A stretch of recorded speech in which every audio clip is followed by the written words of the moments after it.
యేసుక్రీస్తు నామమున మన తండ్రి అయిన దేవునికి కృతజ్ఞత స్తుతులు. యేసుక్రీస్తు నామమున మీ శుభములు, వందనాలు. మన బ్రతుకు, మన జీవితాలు మార్చే దేవుడి మాటల్ని, కొన్ని మాటలు మనం ధ్యానిస్తాం. ఆదికాండం 3వ అధ్యాయం మొదటి నుండి కొన్ని వచనాలు.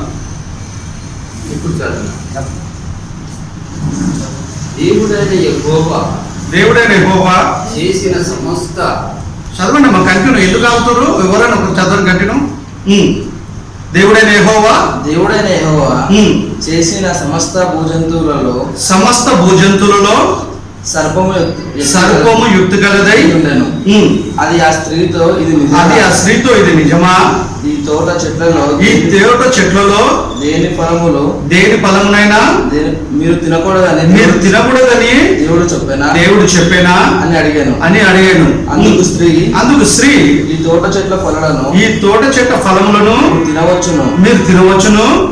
అయితే తోట మధ్యనున్న చెట్టు ఫలమును గురించి దేవుడు మీరు చావకుండానట్లు వాటిని తినకూడదని వాటిని ముట్టకూడదనియో చెప్పానని సర్పముతో నేను అనుమానం పెట్టింది. ఫస్ట్ డౌట్ పెట్టింది అక్కడ. దేవుడే మనం తినొద్దని చెప్పాడా అనుమానం. ఫస్ట్ దేవుడు చెప్పిన మాట మర్చిపోయింది, సొంత నిర్ణయం తీసుకుంది. తన భర్త లేడు కదా, లేనప్పుడు వచ్చింది కదా అని. అసలు ఎవరు? దేవుడు తెలుసు, నా భర్త తెలుసు, నువ్వెవరు అని అడగాల్సింది స్త్రీ. సొంత నిర్ణయం తీసుకుంది. నాటి నుండి నేటి వరకు స్త్రీలు సొంత నిర్ణయం తీసుకోవటం వల్ల కుటుంబాలలో కానీ, చాలా మటుకు సమాజంలో కానీ ప్రమాదాలు, నష్టాలు, ఇబ్బందులు చాలా ఏర్పడుతున్నాయి సొంత నిర్ణయాలు తీసుకోవటం వల్ల. చదువునాను. అందుకు సర్పము మీరు చావనే చావరు. సర్పం అంటే నిజంగా సర్పము అన్నది కాదు అక్కడ. అపవాది సర్పాన్ని ఆవరించింది అంతే. అది దృష్టి కలిగేది, చాలా తెలివి గలది, అది అలర్ట్గా ఉంటుంది అది. అందుకే దాన్ని ఆవరించింది, దాని ద్వారా మాట్లాడించింది. మీరు మీరు వాటిని తిను దినమున చదువునా మీరు చావనే చావరు అనే వరకు హ్యాపీ కదా. చావనే చావరు. ఏలైనగా మీరు వాటిని తిను దినమున మీ కన్నులు తెరవబడనియు మీరు మంచి చెడ్డలను ఎరిగిన వారై దేవతల వలె ఉందురు. ఇంకా మీకు ముగింపు లేదు, చావే ఉండదు. చెప్పింది అపవాది, చెప్పింది సర్పం గారు చెప్పింది. అబద్ధమా నిజమా? అబద్ధమే. కానీ అబద్ధం వాళ్ళకి ఎలా ఉంది? అట్రాక్షన్ గా ఉంది, ఆకర్షణగా ఉంది, అట్రాక్ట్ అయిపోయారు. దేవుడు చెప్పిన విషయాన్ని పక్కన పెట్టేశారు. చివరికి ఏం చేశారు? అన్ని సౌకర్యాలు కలిగేసిన దేవుడిని పక్కన పెట్టి, ఆయన ఇష్టాన్ని, ఆయన చిత్తాన్ని పక్కన పెట్టి, ఆయన ప్రణాళికను పక్కన పెట్టి, ఆయన మాట మీరేరన్నమాట. మొట్టమొదటిసారిగా అపవాది అబద్ధాన్ని ప్రవేశపెట్టింది. అబద్ధాన్ని పరిచయం చేసింది. ఎవరికి? అవ్వమ్మకి, మనందరి తల్లి, జీవం గల ప్రతి వారికి తల్లి అమ్మ. మీరు చావనే చావరు. చదువుకున్నా. దేవుడికి తెలియదు, మీరు చావరనే విషయం దేవుడు తెలుసు. దేవుడు అందుకే చెప్పాడు అన్నట్టు ఇండైరెక్ట్ చెప్తుంది. అబద్ధం చెప్పాడు దేవుడు. స్త్రీ ఆ వృక్షము ఆహారమునకు మంచిదియు కన్నులకు అందమైనది వివేకమిచ్చు రమ్యమైనది ఉండుట చూచినప్పుడు ఆమె దాని ఫలములలో నేత్రాశ చూసింది. ఫస్ట్ ఆలోచించింది. ఇన్ని లక్షణాలను ఎలా తెలిసింది? అపవాది మైండ్ అంతా డైవర్ట్ చేసేసింది. దేవుని గురించి ఆలోచించకుండా చేసింది, దేవుని వైపు మళ్ళకుండా చేసింది. తన గురించి, తన కోసం ప్రారంభించి ఆలోచించటం. అపవాది మాట విన్నది. మొబైల్స్ సైలెన్స్ పెట్టుకున్నాను కదా. అపవాది మాట విన్నది, ఎన్ని అట్రాక్ట్ అయిపోయింది. చదువున్నాను. కన్నులకు రమ్యమైనది దాని ఫలములలో కొన్ని తీసుకొని తిని తనతో పాటు తన భర్తకును ఇచ్చాను. వచనం మర్చిపోదు, అక్కడ ఆగునైనా కదా. తన భర్తకు కూడా ఇచ్చాను, ఆయన కూడా తినేసాడు. ఎక్కడ ఇవి, ఏ ఫలాలు ఇవి అని భర్త అడిగాడు భార్యని? అస్సలు అడగలేడు. ఈ రోజు కూడా చాలా మంది భర్తలు భార్యలను ఏం అడగరండి. భార్యల మాటలు వినని వాళ్ళు కొంతమంది భర్తలే ఉన్నారు. ఎక్కువ మంది వినేవాళ్ళు మంచి మాటలు చెప్పాలి, వినాలా, వినేటి వినాలా కదా.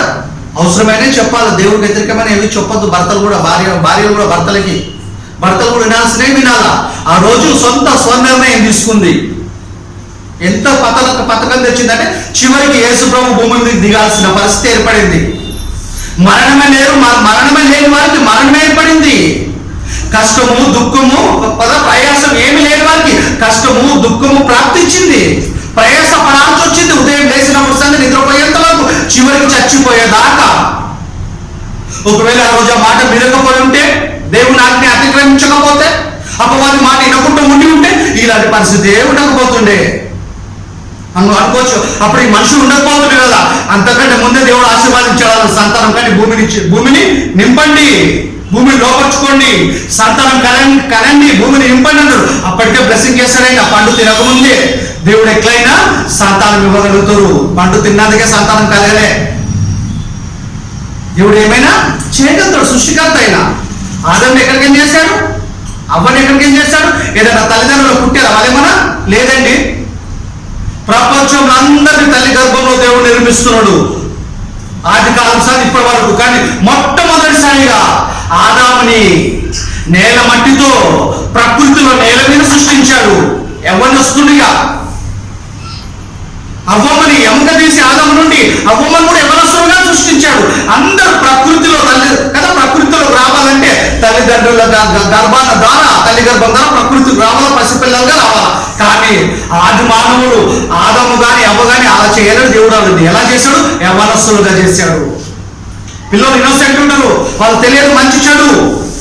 అందుకే నా పిల్లల్ని నా కుమార్తెని ఎలా చేయాలి? నేను యవ్వనస్తులుగా చేయాలా. ప్రకృతిలో ఉన్న జీవరాశులు కానీ పేరు అయినా పెట్టాలా. ఈరోజు ఆదర్ పెట్టిన పేర్లండి జీవరాశులకు, పక్షులకు, పురుగులకు, జంతువులకు. 84 లక్షల జీవరాశులండి. 84 లక్షల రకాలు జీవరాశులు, వెరైటీస్. వీటన్నిటికీ పేరు ఎవరు పెట్టారు? దేవుడు కాదండి, ఆదాము పెట్టాడు పేరు. అంత జ్ఞానం ఇచ్చాడు ఆయనకి. అందుకే ఆయన ఎట్లా చేస్తాడు? యవ్వనస్తులుగా సృష్టించాడు. అవ్వను కూడా యవ్వనస్తులుగా చేసింది, పసిపిల్లలుగా చేయలేదు వాళ్ళని. చదువు అతడు కూడా భర్తకి ఇచ్చిన అతడు కూడా తినేను. అప్పుడు వారిద్దరు కన్నులు తెరవబడ్డాయి. దుస్తులు లేవనే విషయం అప్పటిదాకా తెలియదు వాళ్ళకి. వారి గురించి వాళ్ళు ఆలోచించుకోకుండా దేవుడు సృష్టించడానికి, తిండి కోసం కానీ ఆలోచన, తాగి నీళ్ళ గురించి కానీ ఆలోచన, ఇలా బ్రతకాలని ఆలోచన, టెన్షన్ ఏమి లేకుండా చేశాడు వాళ్ళకి దేవుడు. అన్ని సౌకర్యాలు ఏర్పాటు చేశాడు. తిండి పెట్టాడు, నీళ్లు పెట్టాడు, రకరకాల తిండి పొలాలు పెట్టాడు. అన్ని పెట్టిన తర్వాత అన్ని పనులు తినొద్దండి, అన్ని పనులు తినండి, ఈ పళ్ళు ఈ చెట్టు ఫలం మాత్రం తినొద్దు అన్నాడు. ఒకటే చెట్టు ఫలం తినండి, మిగతా తినొద్దని చెప్పాడు దేవుడు. ఎక్కడ అన్నేం చేశాడండి? ఎంత న్యాయవంతుడు, ఎంత యథార్థవంతుడు. ఒక్క చెట్టు ఫలం తినొద్దన్నాడు, మిగతా అన్ని తినమని చెప్పాడు. ఒక్క చెట్టు ఫలం తినొద్దని చెప్పాడు. అదే ఫలం తినిపించింది అపవాది. దేవుడు పరీక్ష పెట్టాడు. నా పిల్లలు నా మాట వింటారా లేదా? నా మాట మీద నిలబడతారా లేదా? దేవుని నమ్మకాన్ని ముమ్ము చేశారు ఆది దంపతులు. ఈరోజు మనం కూడా దేవుని నమ్మకాన్ని ముమ్ము చేయకూడదు. ఆయన కూడా తినేశాడు. దుస్తులు లేవనే విషయం అర్థమైపోయింది. అపవాది దుస్తులు లేవనే విషయం తెలియపరిచాడు, తెలుసుకున్నట్టు చేశాడు. వాళ్ళ అవసరంతో వాళ్ళకు ఉందనే విషయం తెలియజేశాడు. దుస్తులు లేవనే విషయం తెలుసుకున్నట్టు చేశాడు. వాళ్ళకు తెలివినిచ్చాడు. కానీ ఆ ఒళ్ళుని తప్పుకోవాలనే ఆలోచన మన ఇచ్చాడా? ఇయ్యలేదు. వాడు చెడగొట్టడే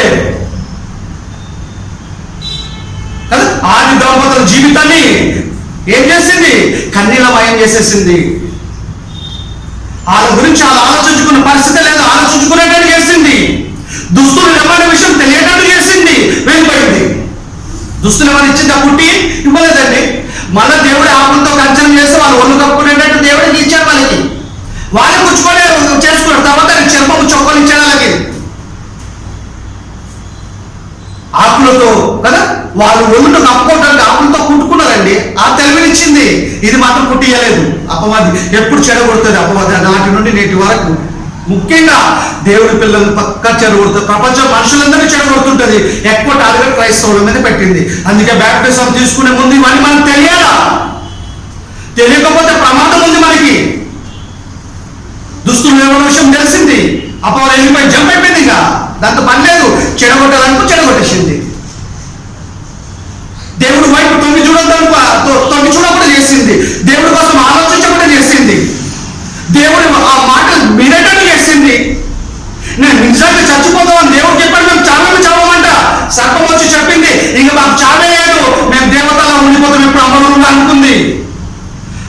నమ్మింది, దేవుడిని పక్కన పెట్టింది. సృష్టికర్త దేవుడి మనసులో ఆవేదన కలిగజేసింది. ఆది తల్లి, తండ్రికైనా తెలివి ఉండాలి కనీసం. భార్య మాట ఇది, ఆయన కూడా పనులు తినేశాడండి, పనులు తినేశాడు. ఇద్దరికి దుస్తులు ఉండవన్న విషయం తెలిసింది. అప్పటిదాకా తెలియదు, అప్పటిదాకా తెలియదు కదా. ఎవరి అవసరాల గురించి వాళ్ళు ఆలోచించుకోకుండా, ఆదాము గురించి కానీ అవ్వ గురించి కానీ వాళ్ళ అవసరాల గురించి వాళ్ళు ఆలోచించుకుంటా, వంట చేసుకొని తిండే పరిస్థితి లేకుండా, ఏ విషయం కోసం టెన్షన్ పడకుండా దేవుడు చేశాడు వాళ్ళని హాయిగా. ఎప్పుడైతే దేవుని ఆజ్ఞ అతిక్రమించారో అన్ని సమస్యలు తెచ్చుకున్నారు వాళ్ళు. లోకంలోకి పాపం తెచ్చారు, దేవునికి దూరం అయ్యారు, చివరికి మరణాన్ని కూడా తీసుకొచ్చారు. మాట వినటం వల్ల దేవుడికి దూరం, మరణం, పాపం. చదవను, కంటి చదువునా. వారు తమ దిగంబరులని తెలుసుకొని అంజరపు ఆకులు పుట్టి తమకు కచ్చడములను ఒళ్ళు కప్పుకున్నారంటే పుట్టేసుకున్నారు. ఫస్ట్ టైలర్ ఎవరు? వాళ్ళే. అవాదం ఆదము పుట్టిందో అవ్వ పుట్టిందో తెలియదు మనకి. లేడీస్ టైలర్, జెంట్స్ టైలర్ లాగా ఎవరు పుట్టారో మనకు తెలియదు. అపవాది దుస్తులు లేకపోయిన విషయం తెలిసినట్టు చేసింది, పుట్టించింది. మనది పుట్టియలేదు, అది చెడగొట్టిపోయింది, దేవుడికి దూరం చేసిపోయింది, దేవుని హృదయంలో ఆవేదన కలగజేసింది. దేవుని ఇష్టాన్ని, దేవుని కష్టాన్ని గుర్తు చేసుకోకుండా చేసింది. ఆది దంపతులనే కాదు, విశ్వం ఉన్నంత కాలం మనుషులందరినీ మోసం చేస్తూనే ఉంటది. ఫస్ట్ టార్గెట్ ఎవరి మీద అంటే క్రైస్తవుల మీద పెడుతుంది అది. అందుకే క్రైస్తవులు మనం చాలా జాగ్రత్త ఉండాలి. బ్యాప్టిజం తీసుకున్న ముందు ఎందుకు తీసుకుంటున్నా తెలియాలి మనకి. జోక్ కాదు, అమ్మ చెప్పినని తీసుకోవటమో, నాన్న చెప్పినని తీసుకోవటమో, అక్క తీసుకుంటుందని తీసుకోవటమో, పాస్టర్ చెప్పాడని తీసుకోవటమో కాదు. బ్యాప్టిజం మన ఇష్టంతో, మనం ఇష్టంతో హృదయపూర్వకంగా తీసుకోవాలా. మళ్ళీ వెనకకి మరలవద్దు మనం. జోక్ కాదు ఇది, వెనక్కి మరత చాలా ప్రమాదం మనకి. చదువునాను. చల్లపూట ఆదాము అతని భార్య తోటలో పొల్యూషన్ లేదండి, ఈ వెహికల్స్ లేవు కదా, చల్లని వాతావరణం, ప్రశాంతమైనది, పొల్యూషన్ లేదు కదా, కల్మషం లేదు, ఏమి లేదు, హాయి ఉంది, చల్లపూట. దేవుడైన యెహోవా స్వరము విని దేవుడైన యెహోవా ఎదుటికి రాకుండా మనిషి ఎప్పుడైతే తప్పు చేస్తాడో ఆటోమేటిక్ దేవుడు దూరం ఎక్కుతాడు. దాక్కోవాలని ఎవరు చెప్పారు? చెప్తుండ్రు ఎవరైనా దాక్కున్నాడు ఆటోమేటిక్. ఈరోజు మనం కూడా తప్పు చేసి ప్రార్థన చేయాలంటే ధైర్యం సరిపోదు మనకి. మీరు అబ్జర్వ్ చేస్తారో లేదో, నేను చాలాసార్లు అబ్జర్వ్ చేసా. ఎవరి విషయంలో తప్పు చేసినా, ఎవరి విషయంలో మాటలతో, ఆలోచనలో తప్పు చేసినా, ఆ తప్పులను ఒప్పుకునేంత వరకు ధైర్యం సరిపోదు మనం ప్రార్థన చేస్తానికి. క్రైస్తవుడికి ఇతరులకి అదే వ్యత్యాసం. ఆదాము దాక్కున్నాడు. చదువు. తోట చెట్ల మధ్య దాక్కునగా దాక్కునగా దేవుడైన యెహోవా ఆదామును పిలిచి నువ్వు ఎక్కడున్నావు తెలుసా? నీకు ఎందుకు అడిగాడు? ఆదాము ఒప్పుకోవాలా? ఆదాము తన నోటితో తను ఒప్పుకోవాలి, అప్ప తన నోటితో తనే ఒప్పుకోవాలా? మన తప్పులు మనం ఒప్పుకోవాలని దేవుడు ప్రశ్నిస్తాడు తప్ప ఆయన తెలియక రాదు. ఆయన ఆర్టీసీ ప్రపంచంలో మనుషులందరూ ఒకేసారి మారుతారు. దేవుడు బలవంతంగా ఎవరిని మార్చాడు. ఒక మంచి చెడు గ్రహించే బుద్ధి, జ్ఞానం, వివేకం మనకి ఇచ్చాడు కనుక మనమే మారాలా. దేవుడు బలవంతంగా మారాడు. మనం మారితే మనకే లాభం, దేవుడికి ఏం లాభం లేదు. విశ్వం పనిచేస్తుందని ఇప్పటికైనా మాటిని ఆది కాలం నుండి ఇప్పటి వరకు శాస్త్రవేత్తల అంచనా ప్రకారం 1700 కోట్ల సంవత్సరాలు భూమి పుట్టి ఏ రోజైనా తిరగడం మానిందా? ఏ రోజైనా సూర్యుడు ప్రకాశించడం మానేడా? ఏ రోజైనా గాలి విసరడం మానిందా? భూమి పండటం మానిందా? 84 లక్షల జీవరాశులకు ఆహారం ఎవరు పెడుతున్నారు? దేవుడే పెడుతున్నాయి వాటికి. 60 బస్తా ఒడ్లు చల్లితే 40 బస్తాలు వస్తున్నాయి. ఎలా వస్తున్నాయి? జై కిసాన్ అంటూ ఒడ్లు చల్లి రైతు నిద్రపై హాయిగా ఎలా పండుతుంది? దేవుడు పండిస్తున్నాడు. ఈ నేలకు పండుమని దేవుడు ఆజ్ఞించాడు కనుక భూమి పండుతుంది. కనుక ఈ రోజు 84 లక్షల జీవరాశుల ఆహార ఆకలి కానీ, సుమారు 800 కోట్ల ప్రజల ఆకలి కానీ దేవుడు తీరుస్తున్నాడు. ఈ రోజు దేవుడే తీర్చకపోతే మనిషి కనిపెట్టుకున్న కరెన్సీ తినగలుగుతామా? మన ఆకలి తీర్చగలుగుతారా కరెన్సీ? మన అన్నమే కావాలా, మనకు బియ్యమే కావాలా వండుకొని తినడానికి. చూడండి, దిక్కున్న వాడికి దిక్కు లేని వాడికి కాదు దేవుడు దిక్కు, దిక్కున్న వాడికి కూడా దేవుడే దిక్కు. చదవండి, కంటిన్యూ. అందుకతడు నేను తోటలో నీ స్వరం వినినప్పుడు దిగంబరిగా ఉంటిని కనుక భయపడి దాక్కొంటిని. మంచి సాహసం అని అంత ముందుకు దాక్కొంటిని. కమ్యూనికేషన్ కట్ అయిపోయింది. అందుకు ఆయన నువ్వు దిగంబరివని నీకు తెలిపినవాడు. ఆ విధంగా చెప్తున్నాడు, నువ్వు దిగంబరివని నీకు చెప్పినవాడు ఎవరు నీకు దిగంబరివని నీకు చెప్పినవాడు? నీకు దుస్తులు ఎవరి విషయం చెప్పింది ఎవరు చెప్పారు నీకు? నువ్వు తినకూడదని నేను నీకు ఆజ్ఞాపించిన వృక్షఫలము తింటివా? తినడం తెలుసా నీకు? తింటివా? నువ్వే ఒప్పుకోవాలా అని అడిగాను. నేరస్తుడు నేరం చేసేటప్పుడు ఒప్పుకోవాలా? అందుకు ఆదాము నాతో నుండుటకు ఎంత తెలివిగా చూడు. ఆదాము నాటి నుండి నేటి వరకు కూడా మనం తప్పుని నెట్టాలని చూస్తే తప్ప ఒప్పుకునే అలవాటు లేదు. బ్లడ్ రిలేషన్ అది.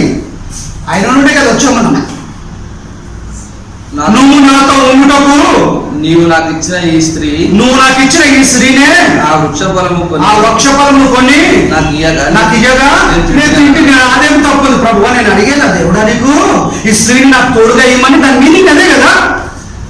ఒకవేళ నువ్వు ఆమె నాకు ఇచ్చి ఉండకపోయి ఉంటే, నా పక్కనేమో తీసి స్త్రీగా నిర్మించకపోతే, ఆయన ఇవ్వకపోతుంటే నేను తినకపోతున్నా హ్యాపీగా ఉంటుండే. దాని అర్థం అదే కదా.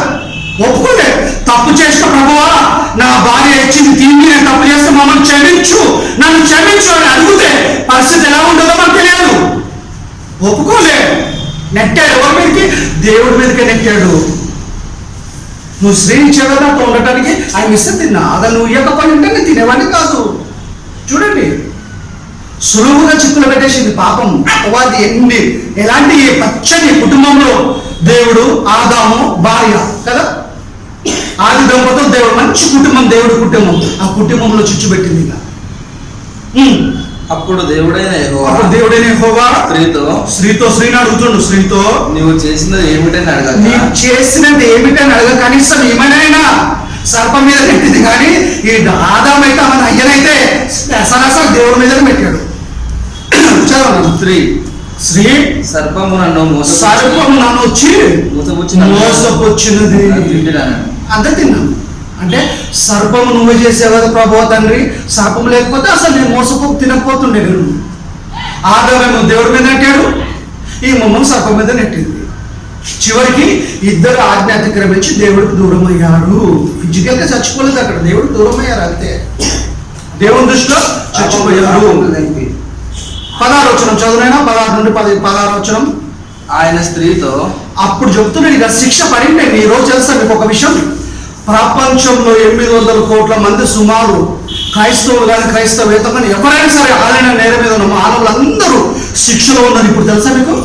బ్యాప్టిజం తీసుకున్న మనం కూడా శిక్షలోనే ఉన్నాం. తీసుకోబోతున్న మనం కూడా శిక్షలోనే ఉంటాం. ఎప్పటిదాకా తెలుసా? చచ్చిపోయేదాకా శిక్షలోనే ఉంటాం. చదువు ఏం శిక్ష పడేదా అవ్వమ్మకి? ఆయన స్త్రీతో నీ ప్రయాసము నీ గర్భవేదనను నేను మిక్కిలి హెచ్చించదను. శిక్షని పనిష్మెంట్. ఆ రోజు మన అమ్మకు పడ్డది శిక్ష అంటే ఈ రోజు స్త్రీలకు అందరికీ అదే శిక్ష కంటిన్యూ వచ్చేసింది వారసత్వం లాగా. వేదనతో పిల్లలు కందువు, నీ భర్త వేదన నీకు వాంఛగలవు. ఇదే శిక్ష. ఎంతకాలం ఇది? జీవితకాలం శిక్ష. దేవుని మాట మీరినందుకు ఆదాము అవ్వలు ప్రపంచం మనుషులందరూ శిక్ష ఎప్పటిదాకా పడేదంటే జీవితకాలం.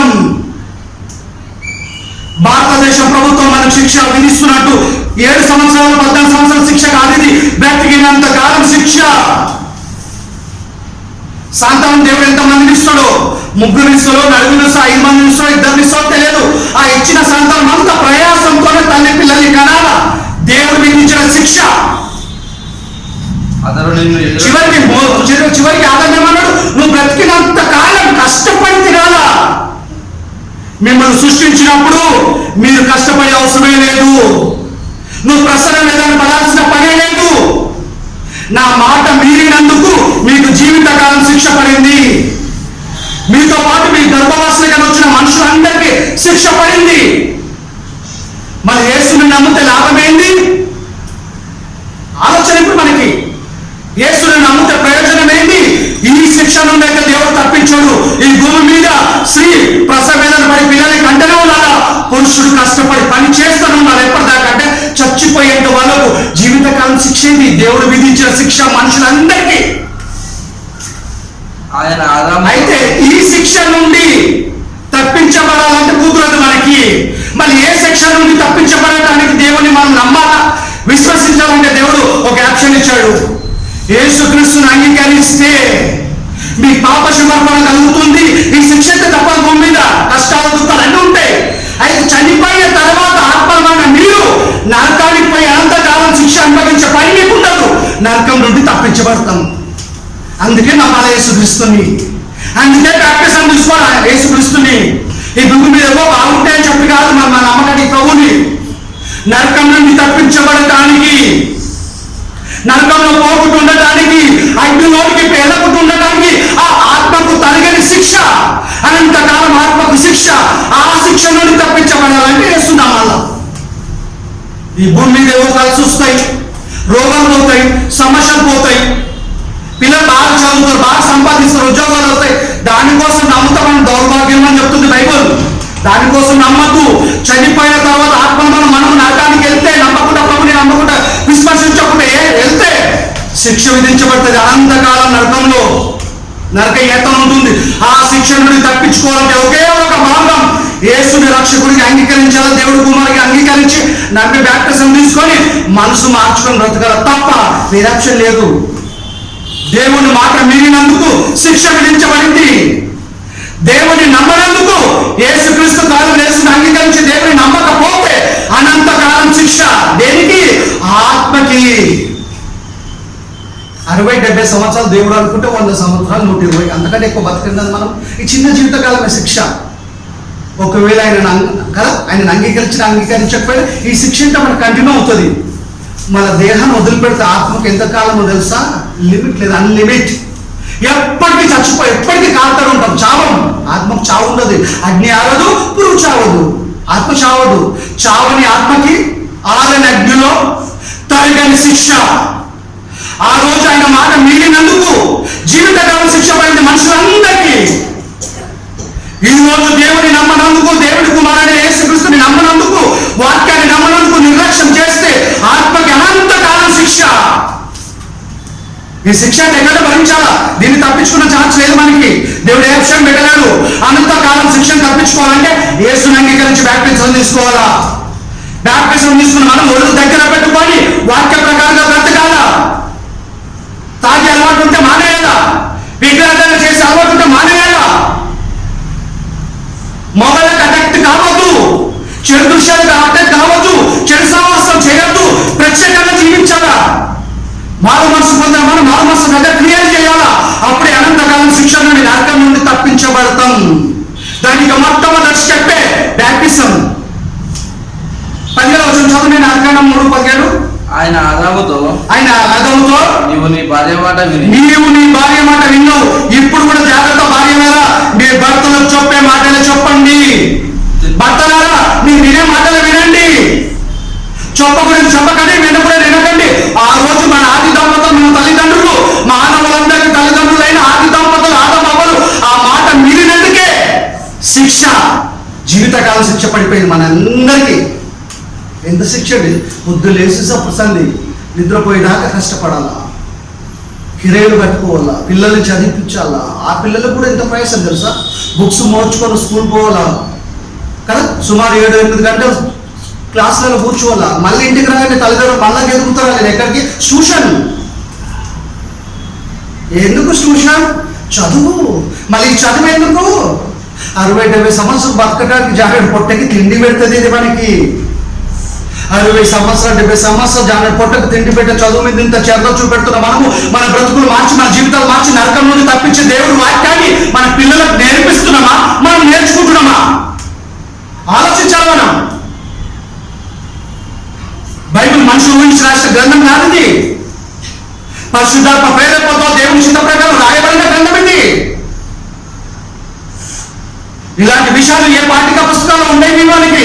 పాఠశాలలో ఉండదు దేవుడి కోసం పాఠం, కళాశాలలో ఉండదు పాఠం, విశ్వవిద్యాలయంలో దేవుడి కోసం పాఠం ఉండదు, విద్యా కేంద్రాల్లో దేవుడి కోసం పాఠం ఉండదు, దేవుడి కోసం పాఠం ఉండదు. పాఠాలు లేని చాటుకేళ్ళ కళాశాలలు కానీ విశ్వవిద్యాలయాలు కానీ పాఠశాలలు కానీ పంపుతున్నాం కనుక పిల్లలకి అక్కడ దేవుడి కోసం పాఠం చెప్పదు కనుకనే ఉండదు. కనుక భవిష్యత్తు దేవుడు మీ పిల్లలకి ఏం చెప్పాడంటే మీ పిల్లల్ని నా శిక్షలో బోధలో పెంచేటైన బాధ్యత తల్లిదండ్రులకు చెప్పాడు.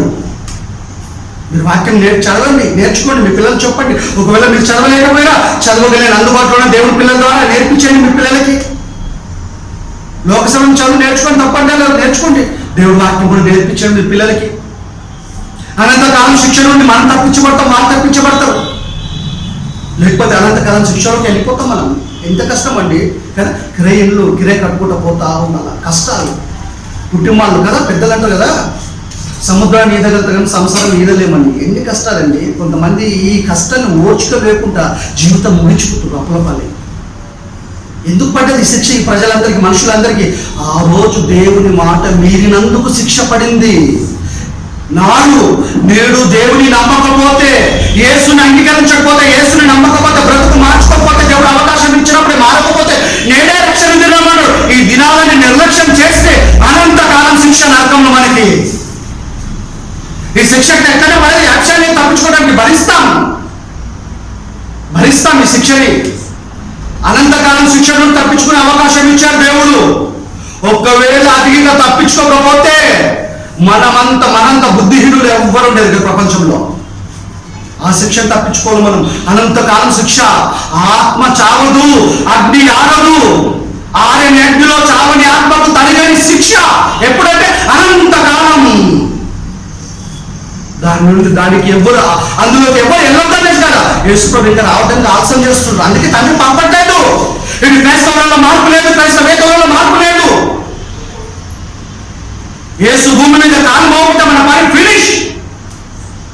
మనం మారటానికి, అన్యజనులు మారటానికి, మనలో మార్పు కలగటానికి దేవుడి ఇంకా అవకాశం ఇస్తుడు. ఆయన దీర్ఘ శాంతం మన రక్షణ కోసం, మన మార్పు కోసం. పుట్టుక చావు మధ్య జీవితకాలం ఇచ్చాడు. ఎందుకో తెలుసా? అమ్మ నాన్న భార్య భర్త పిల్లలు దీనికోసం అది ఇచ్చింది. ఆయన కోసం బ్రతకడానికి. భార్య భర్త వద్దండే దేవుడు, బంధం వద్దండే, తల్లిదండ్రుల పిల్లల బంధం వద్దండే. వీటన్నిటికంటే ముఖ్యంగా మొదటి స్థానాన్ని దేవుడికి ఇవ్వాలా. దేవుడి కోసం బ్రతకాల మనం. అప్పుడైతే అనంతకాలం శిక్ష నుండి తప్పించబడతాం. ఈ శిక్ష నుండి ఆదాము కదా, అవ్వ మాట మీరినందుకు పడింది జీవితకాలం. ఈ రోజు దేవుణ్ణి నమ్మకపోతే, యేసుని నమ్మకపోతే పడుతుంది శిక్ష అనంతకాలం నరకంలో. ఈ అనంతకాలం శిక్ష నుండి తప్పించుకోవాలి మనం. ఈ భూమి మీద దేనికోసము దేవుని నమ్మొద్దు. అబద్ధాలు చెప్తున్నారు అంతా. దేవుని నమ్మితే సమస్యలు అవుతాయి. దేవుని నమ్ముకుంటే అన్ని కలిసి వస్తాయి.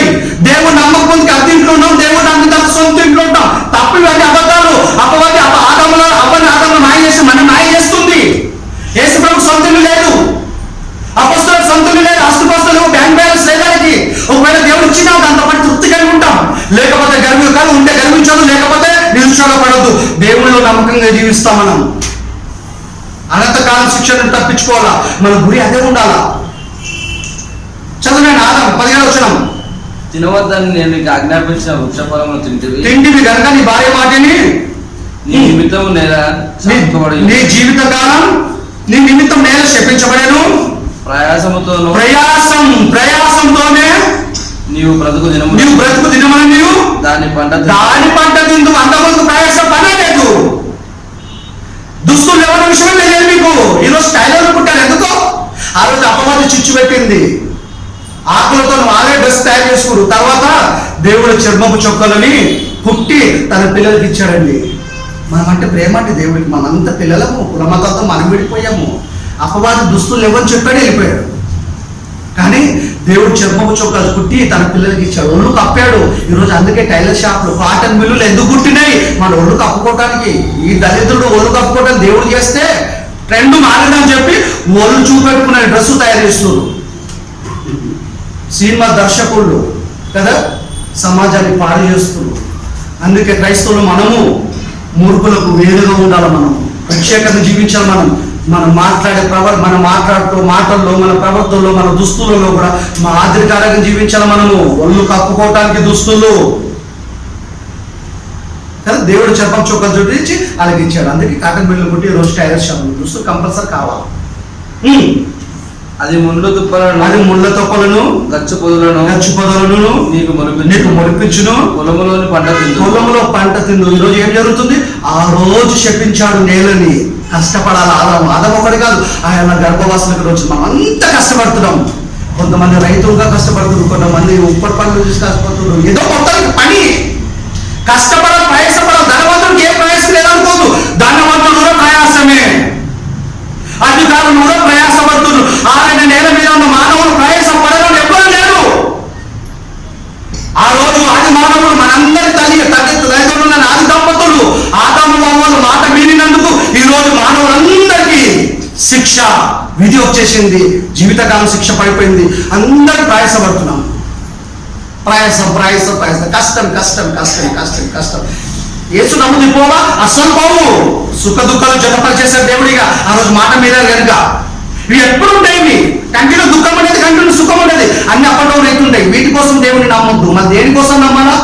ఆత్మ మనము నరకం నుండి తప్పించబడటానికి యేసుని నమ్మాలా, దేవుడిని నమ్మాలా. అందుకే బాప్టిజం తీసుకోవాలా, వేరే బెనిఫిట్స్ కోసం కాదు. ఒకవేళ వేరే బెనిఫిట్స్ కోసం మనం నమ్మాలనుకుంటే వాళ్ళని ఏమంటాడు తెలుసా దేవుడు? 1 కొరింథీయులు తర్వాత చూసుకుంటాం. 1 కొరింథీయులు 15-19 చదవడం. ఎవరు తీసినా చదవండి, ఒకరే చదవాలని ఏం లేదు. టైం సేవ్ అవుతుంది. 1 కొరింథీయులు 15-19 అపోస్తలుడైన పౌలు పరిశుద్ధాత్మ ప్రేరేపణతో కొరింథీయులను క్రైస్తవులకి రాస్తున్నాడు. ఆ రోజు వాళ్ళకి, ఈ రోజు మనకి వర్తిస్తుంది ఈ మాట. ఈ జీవితకాలం మట్టికే అంటే జీవితం ఉంది. మనకి ఆత్మకి ముగింపు లేదు. ఆత్మ 70 సంవత్సరాల జీవితం ఇది. దేవుడు అనుకుంటే 120 ఏమో. దీని తర్వాత చచ్చిపోవాలి ఖచ్చితంగా. ఆత్మ దేహాన్ని వదిలిపెట్టిన ఒక్క క్షణంలో పాతాళానికి వెళ్ళిపోతాడు. ప్రభులో ఉంటే నెంబర్కి పరదేశకి వెళ్ళిపోతాం, ప్రభులో లేకపోతే నరకానికి వెళ్ళిపోతాం. అక్కడ అనంతకాలం ఉంటాం, ఇక్కడ అనంతకాలం ఉంటాం. చాయిస్ మనది. ఆ రోజు దేవుడి మాట మీరినందుకు శిక్ష విధించబడింది. అదే శిక్షలో మనుషులు అంటున్నాము. ఈ శిక్ష నుండి దేవుడు మనం తప్పించాడు. అయితే ఆ రోజు మాట మీరినందుకు శిక్ష పడింది. ఈ రోజు దేవుడిని నమ్మనందుకు శిక్ష పడుతుంది. ఏ శిక్ష తెలుసా? అనంతకాలం ఆత్మకు నరకంలో శిక్ష. ఆ శిక్ష నుండి తప్పించబడాలంటే దేవుడిని నమ్మాలా, యేసుని నమ్మాలా, దేవుడి కుమారుడని ఆయన వాక్య ప్రకారం జీవించాలి. అప్పుడు అనంతకాలం శిక్ష నుండి తప్పించబడతాము. ఆ ప్రాసెస్ స్టార్ట్ కావాలంటే మొట్టమొదటి ప్రాసెస్ ఏంటి అంటే ప్రారంభం, మొదటి పాఠమైన తెలుసా? బ్యాప్టిజం.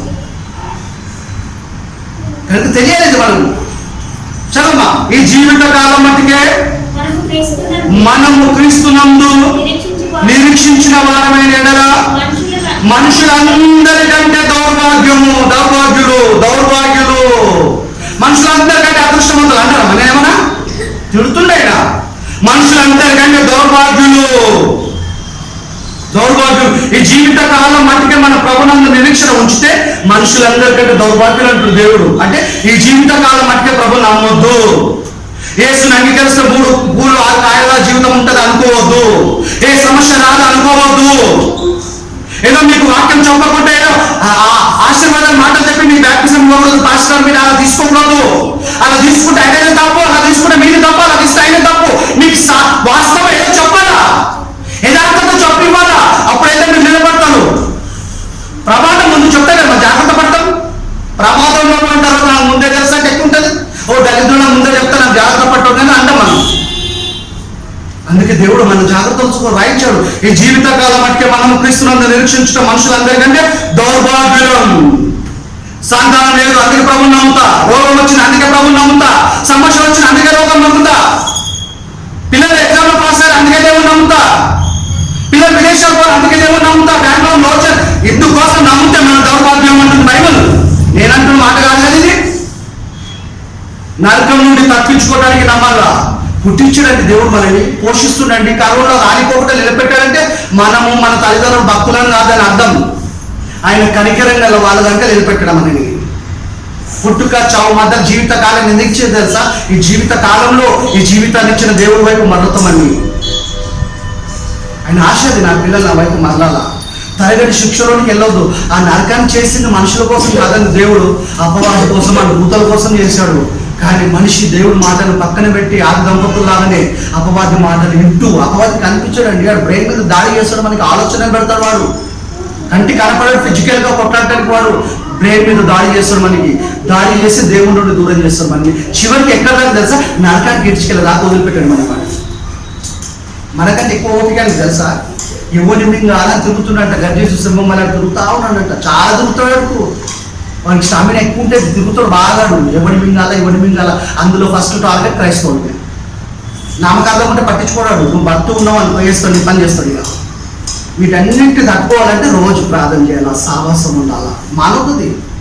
అలాగే ఇట్లా మాట దేవుడు చల్లని చూపు, ఈ శిక్షలో ఉన్నా సరే చల్లని చూపు మనకు ఉంటుంది. ఈ దేహాన్ని వదిలిపెడితే పరదేశకి వెళ్ళిపోతాం మనం. దేవుడి కృతులు వచ్చి రిసీవ్ చేసుకుంటామని లాజాన్ని చేసుకున్నట్టు కదా. చిన్న జీవితం కాలానికి మనం కష్టపడి కదా, కక్కుర్తి పడి నిర్లక్ష్యం, దేవుని వాక్యం నిర్లక్ష్యం చేసి టేక్ ఇట్ ఈజీ, ట్రెండ్ మారేది, అది మారిందంటే మన జీవితాలు మారిపోతాయి. అనంతకాలం శిక్షలోకి వెళ్ళిపోతాం. ఆ శిక్ష నుండి తప్పించుకోవాలి మనం. చదువునా ఇప్పుడైతే సాధన కానీ ఈ జీవితకాలం మనకి మన ప్రభుని నమ్మితే నిరీక్షించితే క్రీస్తుని మనుషులందరికంటే దౌర్మార్గులము.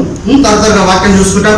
కొలెస్ట్రాల్ రాసిన మార్క్స్ వార్త 16:15 బ్యాప్టిజం తీసుకుంటారు. అలెక్టివ్ ఉండండి, రాసుకుంటామా 5-10 నిమిషాలు అటు ఇటు మీ టైం అబ్జర్వ్ చేయదు. చాలా కాలం పోయింది, దేవుడికి దూరంగానే ఉంటున్నాం, మన దగ్గర కాలే. ఇంకా నిజం చెప్పాలంటే నేను కాలే, మీరు కాలే, ఎవరు కాలేదు. ఇంకా చాలా కావాల్సిన దగ్గరికి మనం దేవుడికి దూరమే ఉన్నాం. ఇంకా 100% ఆయన చిత్తాన్ని చేయట్లేదు మనం. మన సమస్యలు ఒక దిక్కు, అపవాది ఒక దిక్కు. అయినా దేవుడికి అనుగ్రహంతో ఇంకా నిలబెట్టాడు. ఆయన సన్నిధిలో ఉండే గొప్ప భాగ్యాన్ని మనకి ఇచ్చాడు. ప్రపంచంలో ఎదుగుతున్న నాయకుల కంటే గొప్ప వాళ్ళని తెలుసా మనం? ఆయన వాక్యాన్ని చదువుతున్నాం, ఆయన కోసం ఆయన సన్నిధిలో సమయం గడుపుతాం అంటే గొప్ప భాగ్యం ఇది. మార్క్స్ వార్త 16:15 చదవమా. మీరు సర్వలోకం వెళ్ళి సర్వ సృష్టి సువార్త ప్రకటించండి. నమ్మి బాప్టిజం తీసుకున్న వారు రక్షించబడును, నమ్మని వారికి శిక్ష విధించబడును. ఆధార్ శిక్ష ఉండడం కదా, ఇది జీవితకాలం శిక్ష. ఆదాము అవ్వను మీరినందుకు, మాట్లాడినందుకు. మరి ఈ శిక్ష ఏంటి? దేవుని నమ్మనందుకు, యేసుని నమ్మనందుకు అనంతకాలం శిక్ష నరకంలో. సర్వలోకం వెళ్ళి సర్వసృష్టి సువార్త ప్రకటించండి. నమ్మి బాప్టిజం తీసుకున్న రక్షించబడడం, నమ్మని వారికి శిక్ష విధించబడదు. మీరు బతిపడాల్సిన పని లేదు. ప్లీజ్ బాప్టిజం తీసుకొని చెప్పాల్సిన పని లేదు. ప్లీజ్ రాటి చేర్చుకొని బతనాడాల్సిన పని లేదు. రిక్వెస్ట్ పెట్టాల్సిన పని లేదు. చెప్పండి, వింటారా? అంగీకరిస్తారా? బాప్టిజం ఇవ్వండి, తీసుకుంటా అంటే ఇవ్వండి, లేకపోతే మానే. చదవమా వచ్చిన మళ్ళీ ఒకసారి 15 వచ్చిన 16-17. మరియు మీరు సర్వలోకమునకు వెళ్ళి సర్వ సృష్టికి సువార్తను ప్రకటించండి. లేఖనానుసారంగా యేసుక్రీస్తు మన అందరి నిమిత్తము మరణించాడు, సమాధి చేయబడ్డాడు. లేఖనానుసారంగా తిరిగి 3వ దినాన లేపబడిండు. సమాధి కదా, మరణం, సమాధి, పునరుద్ధానం. శిక్ష కదా, ఏంటిది? సువార్త. మీరు పోయి సువార్త చెప్పండి. నన్ను బాప్టిజం తీసుకున్న వాడు రక్షించబడును, నమ్మని వారికి శిక్ష విధించబడును. ఎక్కడ? నరకంలో. అలా జీవితకాలం శిక్షలో ఉన్నాం. ఈ శిక్షలో ఉన్న మనకి దేవుడు కనికరించి అనంతకాలం శిక్ష నుండి తప్పించడానికి ఆదాము అవ్వల ద్వారా జీవితకాలం శిక్ష పడింది మనకి. ప్రయాసపడ్డాము, చచ్చిపోయినా ప్రయాసపడాలా. నా పిల్లల్ని, నా కుమారుని యేసు ద్వారా అనంతకాలం శిక్ష నుండి తప్పించాలని ప్లాన్ వేసుకొని, దేవుడు ప్రణాళిక వేసుకొని యేసుని పంపాడు ఇక్కడికి. మనందరి నిమిత్తమైన ప్రాణం పెట్టాడు కదా. మన కాలంలో, నా యేసు కాలంలో ఉన్నవారు, తర్వాత వచ్చే వాళ్ళ కోసం కదా, అందరి కోసం రక్తం కాల్చారు. కొంతమంది అంటారు యేసు అప్పుడు రక్తం కాల్సి ఇప్పుడు పాపక్ష పక్కన కలుగుతుంది అంటారు. 1947 స్వతంత్రం వచ్చింది మనకి. ఆ కాలంలో ఉన్నవాడికే స్వతంత్రం, అది మన కాదా? కదా, స్వతంత్రం అందరికి అప్లై అయినప్పుడు ఆయన రక్తం అప్లై కాదా? బుద్ధిహీనంగా మాట్లాడతారు, మాకు తెలియక. ఆయన రక్తం కార్చాడు కాబట్టి ప్రపంచ మనుషులందరి కోసం తన ప్రాణాన్ని పెట్టాడు కనుకనే ఈరోజు మనకు పాపక్షమాపణ కలుగుతుంది. రుణమాఫీ కాదండి. వైఎస్ఆర్ ఉన్నప్పుడు రుణమాఫీ చేస్తే చాలా మంది చేతులెత్తి నొక్కారు వైఎస్ఆర్. ఏమన్నాడు తెలుసా? దేవుడైన రుణమాఫీ చేశాడని. యేసుక్రీస్తు రుణమాఫీ కాదు, పాపాలను మాఫీ చేశాడు.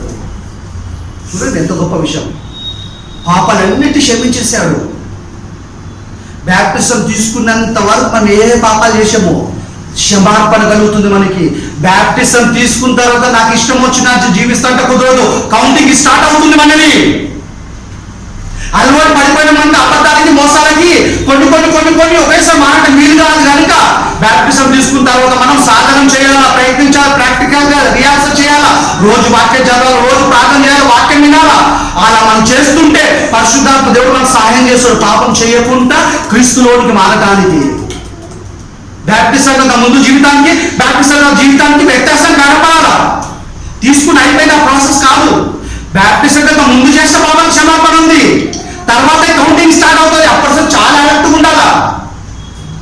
తీసుకున్న శరీరానికి చచ్చిపోయినా నెమ్మదికి వెళ్ళిపోతాం మనం 100%. దాని డౌట్ లేదు, బయట చెప్తుంది. శుభ్రపరచబడిన మన రక్తం వల్ల బ్యాప్టిజం ద్వారా కనుక మనకు రక్షణ ఉంది, ఆత్మ వెళ్ళిపోతాం. అయితే మనం వెంటనే చనిపోతాం కనుక మన జీవిత కాలాన్ని ఇచ్చారు కనుక మనము నమ్మి బ్యాప్టిజం తీసుకొని రక్షించబడును అంటే పాపాల నుండి రక్షించబడిన మనము ప్రాసెస్ అయిపోలేదు. చివరికి జీవిత కాలం ఈ రక్షణలోకి వచ్చిన మనం విశ్వసించిన మనం ఈ విశ్వాసం రక్షణ చివరి దాకా కాపాడుకుంటే నరకం నుండి తప్పించబడాలి. అదే రక్షణ కంప్లీట్ అయినప్పుడు మనకి. పాపాల నుండి తప్పించబడిన మనము నరకం నుండి తప్పించబడాల, అదే రక్షణ. మధ్యలో పోయే అవకాశం ఉంది, విశ్వాసం పోతుంది. అందుకని ఆ విశ్వాసాన్ని కాపాడుకుంటూనే అంటాడు పౌలు. కాపాడుకోవాలి విశ్వాసాన్ని, చివరి దాకా కాపాడుకోవాలి విశ్వాసాన్ని. అలా కాపాడుకొని మన కళ్ళు మూస్తే పరదేశంలో కళ్ళు తెరుస్తాం. ఇష్టం వచ్చిన జీవించాలంటే కళ్ళు మూస్తే నరకంలో కళ్ళు తెరుస్తాం. నువ్వు అటు పోతావు ఇటు పోతావు, బిడ్డ నీ ఇష్టం అంటాడు దేవుడు. అంతే, నో ఎక్స్క్యూజ్. క్షమాపణ ఉంది అక్కడ. పాపంలో పని ఉండదు, ఉపాయం ఉండదు. మారటానికైనా మారిపోవడానికైనా ఇక్కడే అవకాశం ఉంది కదా. మీరు సర్వలోకానికి వెళ్ళి సృష్టి సువార్త ప్రకటించండి, నమ్మి బ్యాప్టిజం తీసుకోవడం రక్షించబడను, నమ్మని వానికి శిక్ష విధించబడను నరకంలో. ఆ శిక్ష కోసం చెప్తున్నాడు. ఆ శిక్షలోని పోకుంటున్నారంటే బ్యాప్టిజం తీసుకోవాలి. సర్వలోకానికి వెళ్ళండి, సర్వ సృష్టికి అన్నాడు. సువార్త సృష్టిలో ఉన్న మనుషులక సృష్టిక ఏమా? సృష్టిక సృష్టిలో ఉన్న మనుషులగా సేమ్ టైం మనుషులకి సృష్టికి. సృష్టికి ఎందుకు సువార్త? విట్నెస్, సాక్ష్యం. నాకు వాక్యం అందలేదంటే కుదరదు, సృష్టి చెప్తా సాక్ష్యం. ఆ మాట కూడా చూడండి, నోటి మాటలు ఎందుకు. కొలస్సీయుల రాసిన పత్రిక 1వ అధ్యాయము 23వ వచనం.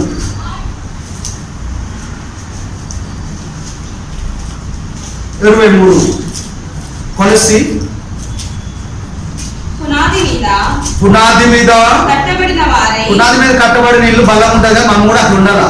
విశ్వాసం ఉన్న పునాది మీద బలంగా నిలబడాలా. పునాది మీద కట్టబడిన వారై బ్యాప్టిజం తీసుకున్న వాళ్ళు, తీసుకోవడానికి సిద్ధంగా ఉన్న వాళ్ళు అలర్ట్గానండి, సిద్ధంగా స్థిరముగా ఉండి మీరు విన్నట్టు ఆకాశము కింద ఉన్న సమస్త సృష్టికి ప్రకటింపబడిన ఆకాశం మీద ఉన్న సమస్త సృష్టికి మనతో పాటు సువార్త అందింది. సాక్ష్యం చెప్పడానికి మనిషి సాక్ష్యాన్ని దేవుడు నమ్మడు, మనం కూడా నమ్మం. వాడు నా మీద పడకలు చెప్తున్నట్టు. అందుకే దేవుడు ఏం చేశాడు? ప్రకృతిని పెట్టాడు. మనిషి కంటే ముందు పుట్టింది ప్రకృతి, పుట్టించాడు దేవుడు. దేవుడే కాదు మనం అబ్జర్వ్ చేసేది, ప్రకృతి కూడా మనం పసిగడుతుంది, ప్రతి క్షణం చూస్తుంది. మన క్యాసెట్ అన్ని ఆయన దగ్గర ఉంటాయి. ప్రకృతి అబ్జర్వ్ చేస్తుంది, మనని నిఘా పెట్టింది. సీసీ కెమెరా కోసమే, సీక్రెట్ కెమెరా కోసం తెలుసు మనకి కదా. ప్రకృతి కూడా కెమెరా మనం చూస్తుంది, అబ్జర్వ్ చేస్తుంది. బ్యాప్టిజం కంటే ముందు ఎలా ఉన్నావు, బ్యాప్టిజం తర్వాత ఎలా ఉంటున్నావు కూడా ప్రకృతికి తెలుసు బాగా కదా. మనకు ప్రకటించబడిన సువార్త ఆకాశం మీద ఉన్న సమస్త సృష్టి కూడా ఏమైంది? ప్రకటించబడింది, అందింది. చదవ కంటిన్యూ. ఈ సువార్త వలన యేసుక్రీస్తు మరణం సమాధికి ఉంటాను. కలుగు నిరీక్షణ కాదని ఇప్పుడు యేసు లేస్తాడు మరణం నుండి, నేను లేస్తా. యేసుని లేపిన దేవుడు నన్ను లేపుతాడు. యేసు నాద నేను బతుకుతా. నిరీక్షణ ఉండాలి మనకి. తొలగిపోక ఈ నిరీక్షణ నుండి ఉంటే మన ప్రాసెస్ అయిపోలేదు. పాపాల నుండి రక్షించబడింది తప్ప నరకం నుండి రక్షించబడలేదు. ఇక మనం నరకం నుండి రక్షించబడాలంటే జీవిత కాలాన్ని విశ్వాసాన్ని కాపాడుకోవాలి. చచ్చిపోయేదాకా నమ్మకం ఉంటేనే దాన్ని కాపాడుకోగలుగుతాం. పౌలు అంటాడు, నా విశ్వాసాన్ని కాపాడుకుంటుంది, నా పరుగు తుదముట్టించింది. బ్యాప్టిజం తీసుకోవడం మన ప్రాసెస్ అయిపోలేదు కదా. రక్షణ అనే ప్రయాణంలోకి వచ్చాను. విశ్వాసం ద్వారా ఈ ప్రయాణాన్ని కొనసాగించాలి ఎప్పటిదాకా మనం బతికినంత కాలం. అప్పుడు ప్రభులో ఉండి కళ్ళు మూస్తే పరదేశంలో కళ్ళు తెలుసుకుంటాం. ప్రభులో లేకుండా కళ్ళు తెరిస్తే తెలుసుకుంటాం. ఎక్కడ నరకంలో తెలుసుకుంటాం. అనంతకాలం శిక్ష. ఈ అనంతకాలంలో శిక్షలోనికి పోకుండా ఉండడానికి యేసుని పంపాడు. మనుషులందరి కోసం యేసుక్రీస్తును బలి చేశాడు దేవుడు. ఆ అనంతకాలం శిక్షలోనికి జారిపోతాడు. అలాంటి చోటుకు జారిపోకుండా ఉండాలన్నట్టే మనం వాక్య ప్రకారంగా జీవించాలి. అన్న 17 వచ్చిన చదవమ్మా. ఆయన అన్నిటికంటే ముందుగా కొలసి 1:17 అమ్మా. ఆయన అన్నిటికంటే ముందుగా ఉన్నవాడు ఆయనే సమస్తమునకు ఆధారభూతుడు. సంఘము అను శరీరమునకు ఆయనే శిరస్సు. ఎవరు? యేసుక్రీస్తు అండి శిరస్సు.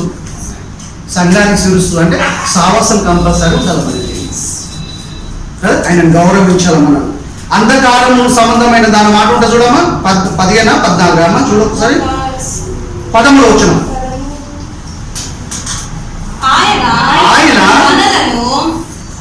ఆయన మనలను అంధకార సంబంధం అంటే దేవుడిని నమ్మనప్పుడు అంధకారంలో ఉన్నాం మనం. పాపం అనే అంధకారం. దేవుడు అంటే తెలియదు మనకు, అజ్ఞానులం, అంధకారం. ఇంకో మాట చెప్పాలంటే అపవాది రాజ్యంలో ఉన్న మనము. ఆ రాజ్యానికి సంబంధించిన మనము క్రీస్తు రాజ్యంలోకి ఇంకా రాలే. ఇప్పుడు బ్యాప్టిజం తీసుకోని వాళ్ళంతా ఇంకా రాలే క్రీస్తు రాజ్యంలోకి. ఆయన రాజ్యంలోకి పోవాలంటే ఫస్ట్ అంధకారమైన సంబంధమైన రాజ్యంలోకి రావాలి బయటికి.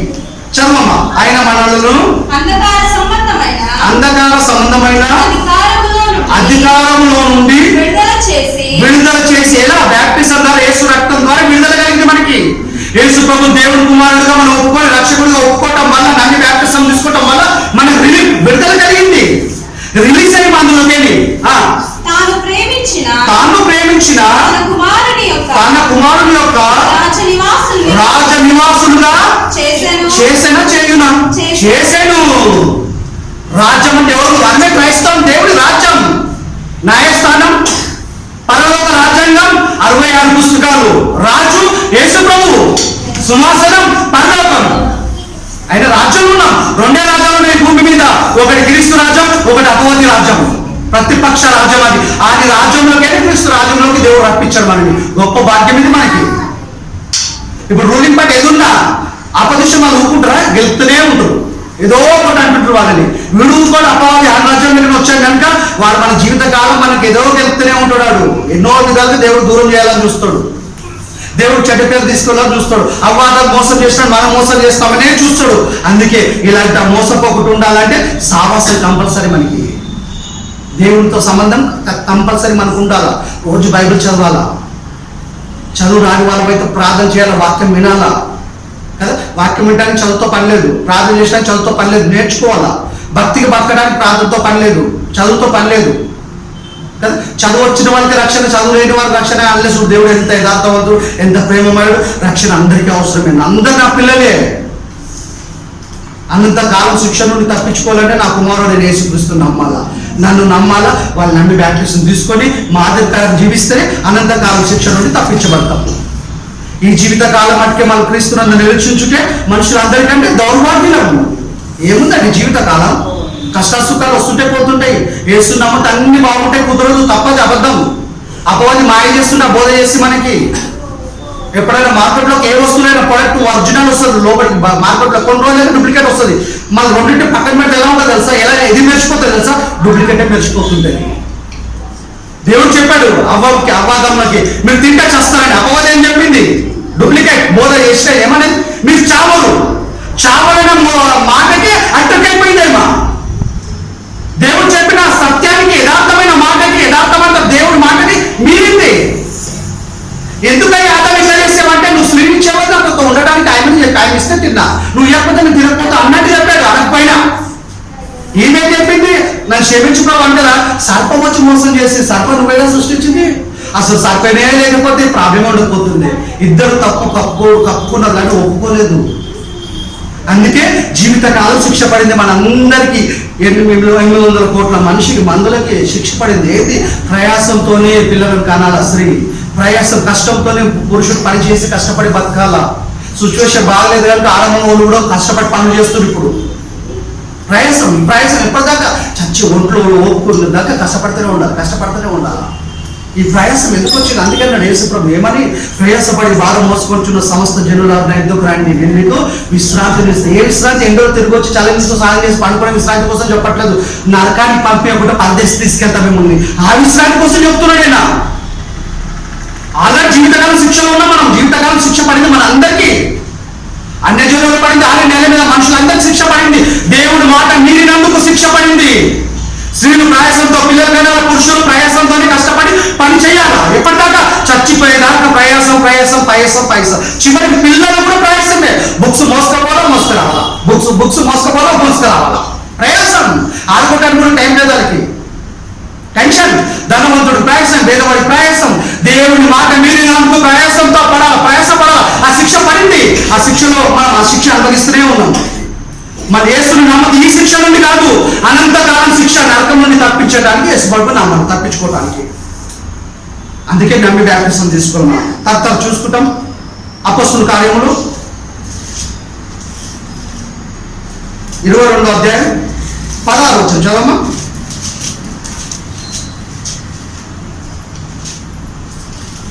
22:16.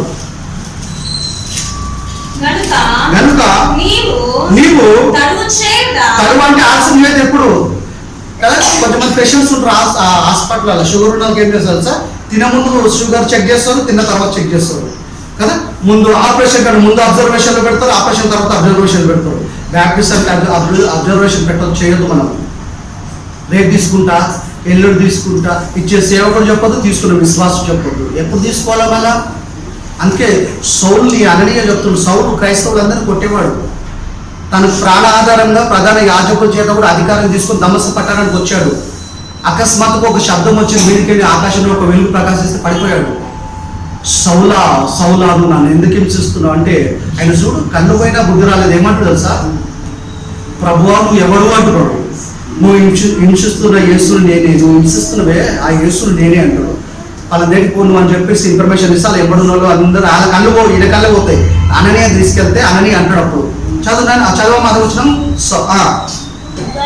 కనుక అననీయ చెప్తుడు సౌలుతో, నువ్వు తరువు చేయుట ఎందుకు? తరువు అంటే ఆలస్యం చేయొద్దు. అవకాశం నేడే రక్షణ దినం, ఇదే రక్షణ సమయం.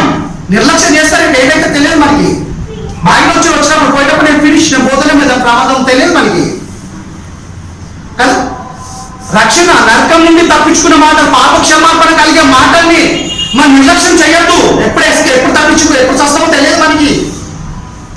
నువ్వు ఇంకా తరువు చేయట ఎందుకు? లేచి ఆయన నామమున, యేసు నామమున బట్టి, ఆయన నామమును బట్టి ప్రార్థన చేసి తండ్రి దేవుడికి బ్యాప్టిజం తీసుకొని నీ పాపములను కడిగి వేసుకో. ఎప్పుడు కడిగబడితే పాపాలు? నమ్మి బ్యాప్టిజం తీసుకోవటం వల్ల. నమ్మి బ్యాప్టిజం తీసుకుంటే పాపాలు కడగబడతాయి. రోమిల రాష్ట్ర పత్రిక తీయమా 10:9.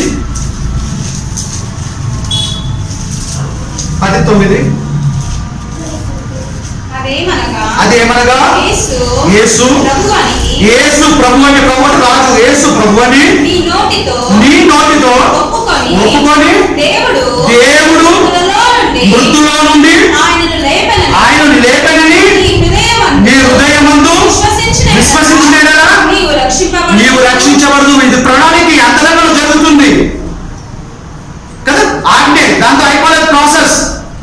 విశ్వసించిన మనము, ప్రభువు ఒప్పుకున్న మనము, దేవుడు మృతులుగా లేపడానికి హృదయంలో విశ్వసించిన మనము, నోటితో ఒప్పుకున్న మనము ఒక పని చేయాలా? ఏం చేయాలి? బ్యాప్టిజం తీసుకోవాలా. బ్యాప్టిజం తీసుకోవాలా మనం. నీ హృదయం విశ్వసించిన నువ్వు రక్షించబడదు. అలా చూడడం అపొస్తలుల కార్యములు 16:30 వచనం. పౌలు శిలను కొట్టి, తర్వాత కంటిన్యూ చదవండి, 30 వచనం చదవండి. కొట్టి చేస్తారని చేసిస్తారండి. విషయంలో 16:30 వచనం. అపొస్తలుల కార్యము 16:30 వచనం అమ్మ. వారిని వెలుపలికి తీసుకొని వచ్చి ఎవరు చేస్తారు? నాయకుడు అండి. వారిని వెలుపలి తీసుకొని వచ్చి అయ్యలారా రక్షణ పొందుటకు ఏమడుగుతున్నాడు? బ్యాప్టిస్ట్ ఇస్తామని అయ్యగారు చెప్తున్నారు. అయ్యగారిని చేస్తారు నాయకుడు అడుగుతుండు. విశ్వాసం సేవకుని అడగాల బ్యాప్టిజం ఇయ్యండి అని, సేవకుడు చెప్పాలి బ్యాప్టిజం తీసుకోండి అని. అక్కడ తెలిసిపోతుంది ఆసక్తి ఉందా లేదా, ఇంట్రెస్ట్ ఉందా లేదా, ఇష్టం ఉందా లేదా. అయ్యలారా నేనేమి చేయవలెను? కొద్దిగా పైకి చదవమా. వారిని వెలుపలికి తీసుకొని వచ్చి అయ్యలారా రక్షణ పొందుటకు నేనేమి చేయవలెనని అందుకు వారు ప్రభువైన యేసునందు విశ్వాసముంచుము. అప్పుడు నీవును నీ ఇంటి వారును రక్షణ పొందుదురని చెప్పి అతనికి అతని ఇంట ఉన్న వారందరికీ దేవుడి గురించి వాక్యం బోధించి రాత్రి ఆ గడియలోనే అతడు వారిని తీసుకుని వచ్చి వారి గాయములు కడిగాను. వెంటనే అతడును అతని ఇంటి వారును బాప్తిసం పొంది వెంటనే ఆన్ ది స్పాట్ బంధువులను మెచ్చుకుంటా, కొత్త బట్టలు కొనుక్కుంటా, అందులో తెల్ల బట్టలు కొనుక్కుంటా. దేవుడు చెప్పలే ఇక్కడ హృదయం బాగుండాలి. ఏ బట్టలు అయితే ఉంది మనుషులు పెట్టిన నిబంధనలకి తక్షణమే చేస్తారు. నాయకుడు అర్ధరాత్రి మాట్లాడు, పౌరులను కొట్టి అనేక లోపడేశారు. ఆ పాటలు పాడారు, కీర్తనలు పాడారు, దేవుడికి ప్రార్థనించాడు. పాటల ద్వారా ప్రార్థన చేస్తుంటే దేవుడు మౌనం ఊరుకోలేకపోయాడు. మహాభూకంపం కలిగించాడు. అందరూ వెళ్ళిపోయారనుకుంటున్నారు. ఎవరో కాపాలని నాయకుడు అధికారి ఎక్కడ చంపేస్తానని చెప్పి కత్తి తీసి మీ తల చదువుకోడు, తను పొడుచుకుంటాను పోతాడు. అప్పుడు వీళ్ళంటారు, నువ్వు ఏ హాని చేసుకోవద్దు, మేమంతా ఇక్కడే ఉన్నాం. భయముతో వండుతో దీపం పట్టుకుని వచ్చి దగ్గరికి వస్తాడు. అమ్మ వీళ్ళంతా కూల్, నాకు టెన్షన్ లేదు. ఇక బిగ్గర ఎందుకన్నా తెలుసా, ఒకవేళ బిగ్గర అనకపోయి ఉంటే అది చచ్చిపోతుండే. యేసు ప్రభుని కదా, యేసుక్రీస్తు రక్షకుడికి అంగీకరించకపోతే చచ్చిపోతున్నారు. దేవుడు ప్రణాళిక ఏంటి? పౌలు శీలను చెరసాలు వేయటం వల్ల ఒక కుటుంబం మారబోతుంది. అందుకే వాళ్ళ ద్వారా బిగ్గరగా పిలిపించాడు. సువార్త అందింది అదే రాత్రి. అప్పటి వరకు నమ్మని వాళ్ళు, అప్పటి వరకు యేసుని విశ్వసించని వాళ్ళు, అంతకుముందు యేసు గారు అధికారుల మాటలేని పౌలు శీలను దేవుడు సేవకుడిని అనేక లోపడేసిన నాయకుడు వాళ్ళ గాయాలను కడిగాడు. మార్పొచ్చింది మారు మనసు. గాయాలు కడిగారు నేరస్తులుగా, నేరం మోపబడి వేసిన వాళ్ళని. చివరికి అదే రాత్రి సువార్త బోధించి అదే రాత్రి బ్యాప్టిజం తీసుకురండి కుటుంబం అంతా. రేపు తీసుకుంటా, చుట్టాలంతా తెలుస్తా, ఏదైనా అరేంజ్ చేసుకుంటా, ప్రోగ్రామ్ గ్రాండ్ గా చేసుకుంటానా? లేదే, స్పాట్ లో తీసుకున్నారు. No observation. మీరు భక్తుకున్నారని చెక్ చేస్తా, ఎగ్జామ్ పెడతా, తర్వాత ఇస్తా. ఒకవేళ ఎగ్జామ్ పెట్టిన తర్వాత మనం గ్యారంటీ ఇవ్వగలుగుతాం. నిలబడతాను పోనీ నేనైనా గ్యారంటీ ఇవ్వగలుగుతాను. నేను నిలబడతా తీసుకుంటున్నాను ఇయ్యడం. అబ్జర్వ్ చేసే 10 మంది కాదు, సువార్త చెప్పే 10 మంది ఇన్ని మనసు మార్చుకొని కదా. ఎవరో చెప్పడం మాట వల్ల లేట్ ఏదో పెళ్లి కోసమో ఇంకా దేనికోసమో బ్యాప్టిజం తీసుకోరు, విదేశాల కోసమో. నిజంగా యేసుక్రీస్తు రక్షకుడిగా, ప్రభుగా, దేవుడి కుమారుడుగా మన అందరి నిమిత్తం పాపాలకు నిమిత్తం ప్రాణం పెట్టాడు. నరకం నుండి తప్పించడానికి, మన పాపాలు క్షమించడానికి ఆయన త్యాగమూర్తి అని విశ్వసించి తీసుకోవాలి. మనకు తప్ప బలవంతంగా తీసుకోదు. ఒకవేళ బలవంతంగా మీరు తీసుకున్నా ఇచ్చిన సేవకుని దోషం ఏమి కాదు, తీసుకున్నాను తప్పైతుంది. రాత్రి బ్యాప్టిజం తీసేసుకున్న వాళ్ళు అన్ని స్పాట్ల చూడమ్మ తీర్థ పత్రిక. రాత్రి బ్యాప్టిజం తీసుకుంది ఒక కుటుంబం కదా. సౌలు ఏమంటున్నాడు? సౌలా సోదరుడు ఇంకెందుకు తల చేస్తాడు? ఏసై నామమున బ్యాప్టిజం తీసుకొని పాప కడిగి వేసుకోమంటాడు. అపొస్తలుల కార్యములు 16:30 చదువుకున్నాం. అన్నయ్య చెప్తాడు సౌలుకి, ఆన్సర్ చేయొద్దు అని. ఆన్సర్ చేయలే. చేస్తా నాయకుడు కుటుంబం రాత్రి బ్యాప్టిజం తీసుకోండి. ఇప్పుడు తీటు 3:5 మనము నీతిని అనుసరించి క్రియల మూలముగా తన కనికరం చొప్పునే మన నీతి చేసిన క్రియలను బట్టి, మన మంచి పనులను బట్టి దేవుడు మనం రక్షిస్తలేడు. మన పాప క్షమాపణ కలగజేస్తలేడు. తన కనికరం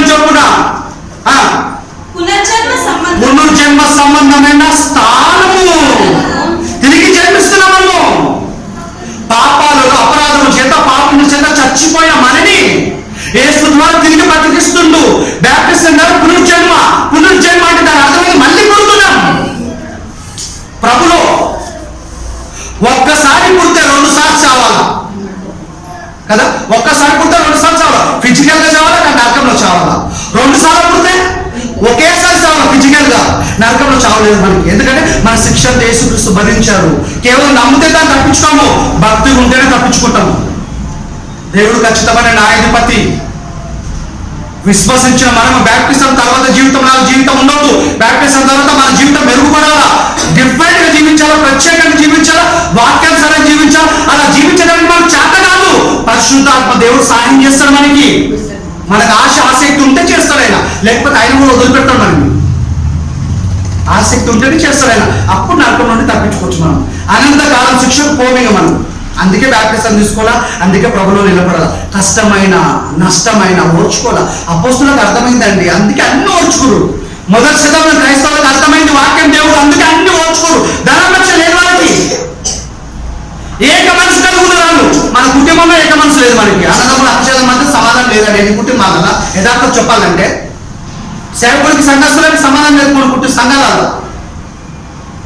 ఇంకెక్కడ ఏక మనసు? ప్రార్థన చేస్తున్నాం, బల్ల తీసుకుంటున్నాం, అన్నింటి సావాసం అన్ని ఉన్నది, మార్పు లేదు. అంటే అనంతకాలం శిక్ష తప్పించుకోమి. మనం తప్పించుకోవాలంటే వాక్యానికి సరెండర్ కావాలా, వాక్యానికి కట్టబడాలి, తల ఉంచాల్సింది అంతే. ఆ రోజు మా తల్లిదండ్రులు ఆదిదంపతులు ఆజ్ఞ అతిక్రమించి దేవుడి మాట మీరినందుకు ప్రభువా దేవుడా మా జీవితకాలం శిక్ష పడింది మా అందరికీ, ప్రయాసంతో బతకాలి మేమంతా. కానీ మాకు అనంతకాలం శిక్ష నుండి తప్పించాలంటే మిమ్మల్ని దేవుడిగా నమ్మి, తండ్రిగా నమ్మి, యేసు రక్షకుడిగా అంగీకరిస్తే, మీ కుమారుగా ఒప్పుకుంటేనే మాకు అనంతకాలం శిక్ష తప్పించబడుతుంది. కనుక అనంతకాలం శిక్ష తప్పించుకోవాలంటే మేము ఎలా బ్రతకాలన్నా అలా బ్రతకడానికి నాకు సాయం చేయమని అడగాల. మన చేత కాదు కదా, ఆయనే సాయం చేయాలి మనకి. ఆయన సపోర్ట్ లేకపోతే మనం ఏం చేస్తాం? చేయలేము. కానీ మన మనసు ఉండాలా. బలవంతంగా దేవుడు మనం మార్చాడు, బలవంతంగా బాధిస్తాం ఏమని చూపడైనా. మనం నీతిని అనుసరణ చేసిన క్రియలు మనం కాకుండా కనికరం చొప్పున పునర్జన్మ సంబంధమైన స్థానం ద్వారా పరిశుద్ధాత్మ మనకు నూతన స్వభావం కలగజేయటం ద్వారా మనల్ని రక్షించాను. ఈ రోజు ఇక్కడ నేను వాక్యం చెప్పడానికి కానీ, మీరు కూర్చొని వినడానికి కానీ, చదవడానికి కానీ, ఇదంతా ప్రణాళిక ఎవరేసారు తెలుసా? దేవుడు చేస్తారు. ఎలాగంటే పరిశుద్ధాత్మ సాయం ద్వారా, ఆయన ద్వారా మన నూతన స్వభావం మారింది. మారు మనసు అంటే నూతన స్వభావం. పాత స్వభావం పోయింది. బ్యాప్టిజం ద్వారా పాత పెట్టబడడం. చచ్చిపోయిన వాడు పాప విముక్తుడిగా పాపం చేయడం వాడు ఏం చూపెట్టే లేవడాడు. ధనపేక్ష ఉండదు, తాత మీద ఉండదు, దేని మీద ఉండదని ఆలోచన చచ్చిపోయాడు. పాపం విషయం చచ్చిపోయినట్టు ఉండాలి. ఇప్పుడు మనం బతుకున్నా చచ్చిపోయినట్టు ఉండాలి పాపం విషయం. అలా ఉండగలుగుతామా? తిరిగి చేయొద్దు. సినిమాలు చూసి అలవాటు ఉంటే మానేస్తాం కదా. ఏదో కాలక్షేపానికి ఏదో కొద్దిసేపు ఏదో సీరియల్ చూస్తున్నప్పుడు ఓకే, కొంతమంది కనెక్ట్ అయిపోతారు. ఏమో తెలుసా, పిల్లలకి భర్తలకి సీరియల్ ముందు తింటారు, తిండి తర్వాత తింటారని ముందే అడుగుతారు అమ్మలు. మధ్యలో డిస్టర్బ్ చేస్తే చిరాకు వస్తుంది మాకు. ఆఫ్టరా బిఫోరా ఎప్పుడు తింటారు చెప్పండి ముందే అడుగుతారు పిల్లల్ని. లేకపోతే పిల్లలు మొబైల్ ఏం చేస్తున్నారు చూస్తుంటే అనుభవం ఈ సీరియల్ చూస్తారు. ఇలా ఉండకూడదు. మనం దేవుడు పిల్లలందరికీ ప్రత్యేకంగా ఉండాలి. ఆయన ఇచ్చిన బాడీని, కళ్ళు ఇంపార్టెంట్, ఇలా దీపాలు, కళ్ళని కాపాడుకోవాలి. మనం కళ్ళని కాపాడుకోవాలండి. మనం జాగ్రత్త, విశ్వాసాన్ని కాపాడుకోవాలి, ఆరోగ్యాన్ని కాపాడుకోవాలా. దేవుని నమ్మకాన్ని ముమ్ము చేయొద్దు మనం. దేవుని కదా హృదయంలో బాధ కలిగించొద్దు మనం కదా. నూతన స్వభావం కలుగజేయడం ద్వారా మనం రక్షించను. దేని నుండి రక్షించబడి కొద్ది చదవం కొంచెం ముందు మనము నూతన స్వభావం కలుగజేయుట పరిశుద్ధాత్మ ద్వారా చదవమ్మా. పరిశుద్ధాత్మ మనకు నూతన స్వభావం కలుగజేయడం ద్వారా మనల్ని రక్షించడు, పాపాల నుండి రక్షించాడు. ఇప్పుడు యేసుప్రభు నందు బ్యాప్టిజం తీసుకోవడం వల్ల రక్షించబడిన ఆయన సహాయంతోనే యేసుప్రభు రక్తంలో పాపాలు కడగబడినాయి. పాపాల నుండి రక్షించబడిన మనము దేని నుండి రక్షించబడాలా? ప్రాసెస్ అయిపోలేదు. నరకం నుండి రక్షించబడాలా? అయిపోయిన ప్రాసెస్. పాపాల నుండి రక్షించబడిన నేను ఎక్కడైనా బ్రతకవచ్చు. నేను నరకానికి పోను అనుకుంటే తప్పండి. నేరం చేస్తే శిక్ష అనుభవించిన ప్రభుత్వం నన్ను వదిలిపెట్టింది. మళ్ళీ నేరం చేస్తే ప్రభుత్వం వేయదా? లోపల వేస్తుంది. అది ఒకసారి శిక్ష అనుభవించాను, మళ్ళీ శిక్ష లేదంట ప్రభుత్వం అన్నది. భారత ప్రభుత్వం మళ్ళీ వేస్తుంది మనని రాజ్యాంగ ప్రకారంగా. బ్యాప్టిజం కంటే ముందు పాపాల కోసం క్షమాపణ కలిగింది. ఆఫ్టర్ బ్యాప్టిజం తర్వాత పాపాల నుండి రక్షించబడిన మనకు ఇంకొక ఆకృత ఆశ ఉండాలి. ఏంటంటే నరకం నుండి తప్పించబడాలని అంటే ఈ ప్రాసెస్ జరుగుతుండాలి. నమ్మి బ్యాప్టిజం పొందిన మనం, పునర్జన్మ సంబంధం స్నానం చేసిన మనం, తిరిగి జన్మించిన మనం అప్పటి జాగ్రత్తగా జీవించాలి. మనం ఈ జాగ్రత్త జీవించు, విశ్వాసాన్ని కాపాడుకుంటూ, భక్తిని కాపాడుకుంటూ చివరి దాకా జీవించి కళ్ళు మూస్తే పరదేశంలో వెళ్ళి కళ్ళు తెరుస్తాం. నిర్లక్ష్యం చేస్తే కళ్ళు తెరుస్తాం. ఎక్కడ తెరుస్తాం? నరకంలో కళ్ళు తెరుస్తాం. ఎక్కడ కళ్ళు తెరవాలి? మన చేతులు ఉంది. ఇప్పుడు మన ప్రవర్తన బట్టి దేవుడు నిర్ణయం తీసుకుంటాడు. చదువు. నూతన స్వభావం కలిగేటో మనం రక్షించాను. మనం ఆయన కృప వలన నీతిమంతులమని యేసు రక్తాలు కడగబడిన మనమంతా నీతిమంతులం అక్షరానికి. కానీ రక్తాలు కడగబడిన మనము, పాపాలు కడుగుతున్న మనం, నీతిమంతులుగా మారిన మనం ఆ రోజు ఈ రోజు వరకు బ్యాప్టిజం తీసుకున్నాం. ఇప్పటి వరకు నీతిగా జీవిస్తున్నామా? నీతి అంటే ఏంటి? అబ్రాహాము దేవుడు నమ్మేదా చేత నీతిగా ఎంచబడింది. దేవుడు అబ్రాహాము కాదు, దేవుడి మాట అబ్రాహాము ఎప్పుడు మీరు లేదు. కేవలం నమ్మటం కాదు, దేవుడి మాట విన్నాడు, ఆ ప్రకారంగా జీవించాడు. మనం నీతిగా ఉండాలంటే వాక్య ప్రకారం దేవుడు మాటలు వింటూ జీవిస్తే నీతిగా ఉంటాం. నీతిమంతులైన మనం ఈ నీతి కంటిన్యూ అవుతుండాలి. ప్రాసెస్ జరుగుతూనే ఉండాలి. ఎప్పటిదాకా? భూమి మీద బ్రతుకున్నంత కాలం, ఈ దేహాన్ని వదిలిపెట్టినంత కాలం మన విశ్వాసాన్ని కాపాడుకుంటూ ఉండాలా. అప్పుడే అనంతకాలం శిక్ష నుండి తప్పించబడతాం. దేహాన్ని వదిలిపెట్టిన స్పాట్ దేవుడితో వచ్చి తీసుకొని వెళ్ళిపోతాం. మనం పరదేశికి లాజర్ని తీసుకుపోయినట్టు. లేకపోతే ధనవంతుడు ఎవరు తీసుకోపోలే, వాడే జారుకున్నాడు ఎక్కడికి? నరకంలోకి. అలాంటి చోటు పోకూడదు మనం. చదవమ్మా.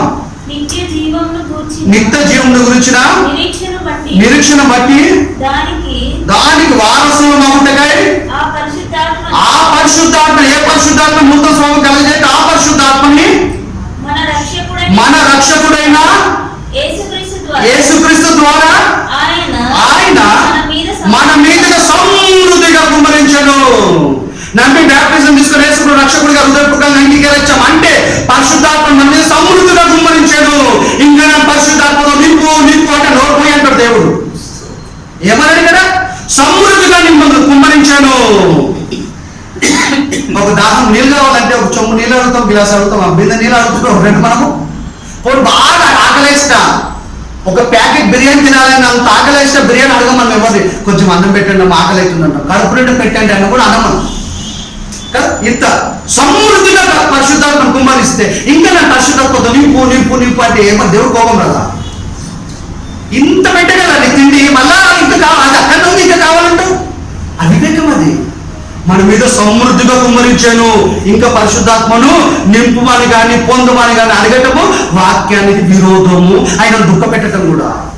ఆయన సహాయం లేకపోతే వాక్యం వినము, ఆయన సహాయం లేకపోతే బ్యాప్టిజం తీసుకోము. మీరు నిజంగా ఏదో కారణాల కోసం తీసుకోకుండా ప్రభుని అంగీకరించి తీసుకురంటే ఆయన సహాయం ఉంటుంది. ఏదో బెనిఫిట్ల కోసం, పెళ్లి కోసం ముంచుతారంటే మీ స్వబుద్ధి అది.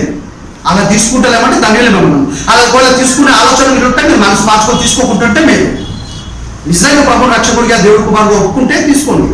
కానీ ఏదో ఎవరో చెప్పారని తీసుకోకండి. మీరు వాక్యం వింటున్నప్పుడు మీకు విశ్వాసం, ఆలోచన నిజంగా ప్రభు కోసం నిలబడతారని తీర్మానం చేసుకుంటే ఖచ్చితంగా తీసుకోవాలి. నిర్లక్ష్యం చేయదు. ఎందుకంటే ఎప్పుడు ఏమైందో తెలియదు మనకి.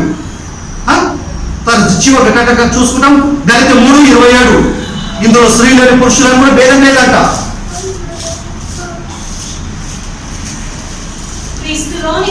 క్రీస్తులోనికి మీరందరూ ఎవరిని దేనిలో బ్యాప్టిజం పొందాం? ఒకటి బ్యాప్టిజం తీసుకోవడం అంటే పాపాలు కడుగుతాం, ఒకటి బ్యాప్టిజం తీసుకోవడం అంటే పునర్జన్మ సంబంధమైన స్నానం చేస్తాం, ఒకటి బ్యాప్టిజం తీసుకోవడం అంటే క్రీస్తుని ధరించడం, ఒక బ్యాప్టిజం తీసుకోవడం అంటే అపవాది అంధకారం రాజ్యంలోనికి నుండి క్రీస్తు రాజ్యంలోనికి రావటం కదా. చదవమ్మా. క్రీస్తులోనికి బ్యాప్టిజం పొందిన మీరందరూ క్రీస్తును ధరించుకున్నారు. ఈ రోజు నేను ఏ షర్ట్ వేసుకున్నా ఆ కలర్ షర్ట్ కనపడుతుంది. మీరు ఏ డ్రెస్ వేసుకున్నా కనపడుతుంది. అవుతానికి ధరించడానికి కనపడుతుంది. కాదంటే వీలేదు కదా. మన ప్రవర్తన, మన క్యారెక్టర్లో క్రీస్తు లక్షణాలు కనపడాలి. ఎవరిని ఫాలో అవ్వాలి మనం? సేవకుడి కాదు. ఇవాళ ఒకలాగా రేపు ఒకలాగా ఉంటారు కొంతమంది పరిస్థితులు బట్టి. ఎవరిని ఫాలో అవ్వదు. ఎవరు మన మార్గదర్శకుడు కాదు, ఎవరు మనకు ఆదర్శవంతుడు కాదు. యేసు ప్రభు మాత్రమే కదా. ఆయన ధరించమంటే ఆయన లక్షణాలు కనపడాలి మన మాటలో, మన ప్రవర్తనలో, మన చూపులో, మన నడవడికలో కదా. ఎవరిని ధరించే బ్యాప్టిజం ద్వారా క్రీస్తులోనికి బ్యాప్టిజం తీసుకున్నాం అంటే క్రీస్తుని ధరించుకున్నాం. క్రీస్తులో ధరించుకున్నాం. పరిశుద్ధాత్మ మనలోకి వచ్చేసే బ్యాప్టిజం ద్వారా శుభ్రపరచబడిన మనం పాప కలగబడే మనలోకి. ఇప్పుడు ఏ తప్పు చేసినా ఆయన బాధపడతాడు. దేవుడు బాధపడతాడు, ఇక పరిశుద్ధాత్మ బాధపడతాడు కదా. మనకు బాధ అవుతుంది ఆలోచిస్తే. అందుకే ఆయన బాధ పెట్టొద్దు. మనం క్రీస్తుని ధరించుకున్న, క్రీస్తులోని బ్యాప్టిజం తీసుకున్న మనందరూ క్రీస్తుని ధరించుకొని ఉన్నారు. ఇందులో యూదుడనియు క్రీస్తు దేశస్థుడనియు లేదు, దాసుడనియు స్వతంత్రుడనియు లేదు, పురుషుడని స్త్రీ అని లేదు, యేసుక్రీస్తు నందు మీరందరూ ఒకటిగానే ఉన్నారు, ఏకముగా ఉన్నారు. ఏమన్నాడమ్మా? ఏకముగా ఉన్నారు, ఒకటే. స్త్రీ పురుషుడు లేదు, ఒకటిగా ఉన్నారు. ఎప్పటికైనా అంటే మీరంతా క్రైస్తవులు. ప్రభులోకి వచ్చిన తర్వాత మాకు వస్తున్న పిల్లలు కావాలా, మాకు వస్తున్న పిల్ల కావాలా, ఇవి దయచేసి ఆ కులం పోవద్దు. ప్రభులో ఉన్నాడా లేదా ఇది ఇంపార్టెంట్. మనకి కులం పిచ్చిపోలేదు అనమాట అట్లాంటి కొంతమందికి. మీరంతా ఏకంగా ఉన్నారంటే క్రైస్తవులుగా ఉన్నాం. ఇప్పుడు మనం అంతా క్రైస్తవులము. స్త్రీ పురుషుడు, క్రీస్తు దేశస్థుడు, వాడు అతను ఇతను ఏం భేదం లేదు. అందరం క్రీస్తు దేశంలో ఏకముగా ఉన్నాము, ఒకటిగా ఉన్నాము, ఏకంగానే ఉండాలా. అపొస్తలుల కార్యములు 2వ అధ్యాయం చివరికి చూడమా, 2వ అధ్యాయం 37వ వచనం. బ్యాప్టిజం తీసుకున్న మనము ఈ అలవాటు ఉండాలి. మనకి ఖచ్చితంగా ఇది ఫాలో కావాలా. ఈ మాట విని పరిశుద్ధాత్ముడు ఆహ్వానం మొట్టమొదటిసారిగా పెంతెకోస్తు దినం నాడు వచ్చినప్పుడు, అపొస్తలులు పరిశుద్ధాత్మను పొందుకున్నప్పుడు, అగ్ని బ్యాప్టిజం పొందినప్పుడు, అప్పుడు పేతురు ప్రసంగిస్తుంటే జరిగిన విషయం సందర్భం. ప్రతిసారి రాలేదు. ఇప్పుడు ఆయన పర్పలో ఉన్నాం. అప్పుడు ఫస్ట్ టైం వచ్చాడు ఆయన. ఎదురు చూస్తాడు. ఇప్పుడు ఎదురు చూడాల్సిన పని లేదు. ఆయన మనతో ఉన్నాడు, మనలో ఉన్నాడు. ఆయన సమయం సందర్భం తెలియాలా. బైబిల్ విషయంలో మనము జ్ఞానం కలిగి ఉండాలి. మనం సహోదరులారా, ఈయన వాక్యం చెప్పినప్పుడు వాళ్ళంతా విన్నారు వాక్యం.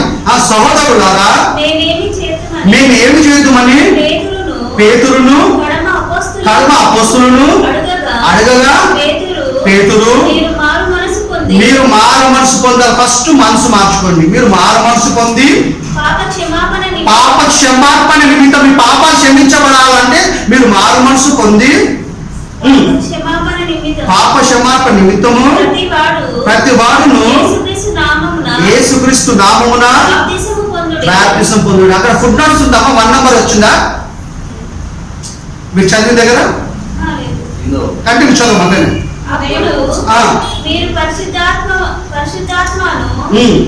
వరము పొందుదురు.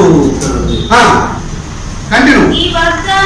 ఈ వాగ్దానమును మీకును మీ పిల్లలకును దూరస్తులందరికీ అనగా ప్రభువైన మన దేవుడు తన యుద్ధకు పిలిచిన వారందరికీ చెందును. ఓన్లీ ఇశ్రాయేలుకే కాదు, అందరికీ ప్రభు అయినా అని అర్థం. అప్పటి వారికేమో ఇశ్రాయేల్ మా దేవుడు వాగ్దానం మాది, ధర్మశాస్త్రం మాది అనుకుంటారు. వీళ్ళు అతిశయిస్తున్నారు. ధర్మశాస్త్రం మాది, దేవుడు మారు అన్నట్టు. యేసు ప్రభు కూడా అన్నారు కదా, నశించుకొని ఇశ్రాయేల్ గొర్రె తప్ప నేను ఎవరిద్దరు తప్పబడలేదు అంటాడు కానాను స్త్రీతో. ఫస్ట్ ప్రిఫరెన్స్ ఆలకించాడు. తర్వాత కదా ఆయన మరణించి లేచిన తర్వాత సర్వలోకానికి వెళ్ళమన్నాడు. మరణించి లేవకపోతే ఏమన్నాడు అంటే ఇశ్రాయేల్ ఎంత చెప్పండి అంటాడు, వేరే వాళ్ళతో పోవద్దని చెప్తాడు. మరణించి లేవకముందు మాటలో మరణించి లేచిన తర్వాత అంటే అధికారం పొందాడు. యేసు రాజు అయిపోయాడు, క్రీస్తు అయ్యాడు, రాజు అయ్యాడు, అధికారం వచ్చింది. అధికారంతో చెప్పాడు సర్వలోకానికి వెళ్ళండి. చదవమ్మా కంటిన్యూ. ఇంకను అనేకమైన విధమైన మాటలతో సాక్ష్యం ఇచ్చి మీరు మూర్ఖులకు ఈ తరము వారికై వేరే రక్షణ పొందండి. ఫుడ్ నోట్స్ వచ్చింది ఎప్పుడైనా? ఫుడ్ నోట్స్ అర్థం మీరు చదవమ్మా. కింద 3వ వరుసలో కంప్లీట్ కింద మూల భాషలో అంటే గ్రీకు పదము పొడవబడి. అంటే ఈ వాక్యం చెప్పేటప్పుడు వాళ్ళకి ఏం జరిగిందంటే హృదయంలో నొచ్చుకున్నారంటే నొప్పి, హృదయంలో పొడవబడిందంటే వాళ్ళకి. అదే మమ్మల్ని రక్షించడానికి యేసుక్రీస్తు మేము చంపింది, మమ్మల్ని రక్షించడానికి వచ్చిన మహానుభావులు మేము ఇంత ప్రయాసపెట్టింది, ఇంత అవమానించింది అని చెప్పి వాళ్ళ తప్పులు వాళ్ళ పొరపాట్ల కోసం వాళ్ళు రియలైజ్ అయ్యి పశ్చాత్తాప పడితే ఆయనకి ఏమైందంట, వాక్యం వింటుంటే హృదయంలో పొడవబడిందంట. ఎలా ఎందుకైతే నొప్పి వాళ్ళకంటే యేసు ఒక మాట చెప్తాడు, పరిశుద్ధాత్ముడు వచ్చేంత వరకు పైనుండి శక్తి పొందేంత వరకు మీరు పట్టణాన్ని వదిలిపెట్టిపోకండి. ఆయన వెళ్తేనే మీ ప్రయోజనం, నేను వెళ్ళలేడని ఆయన రాడంటాడు. ఎందుకంటే ఆయన వస్తేనే పాపాల కోసం, తీర్పు కోసం, నీతి కోసం ఒప్పింపు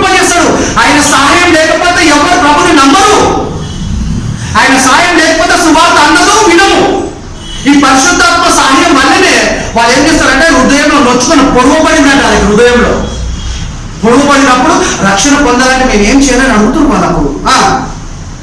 ఈ తరము వారికి వేరై రక్షణ పొందురని వారిని హెచ్చరించెను. కాబట్టి అతని వాక్యము అంగీకరించిన వారు బ్యాప్టిజం పొందిరి. అతని వాక్యం అంగీకరించిన వారు వెంటనే బ్యాప్టిజం పొందిరి. ఆ దినమందు ఇంచుమించు 3,000 మంది చేర్చబడి బ్యాప్టిజం పొందిరి, చేర్చబడి. ఏది కరెక్ట్? రెండు కరెక్టే.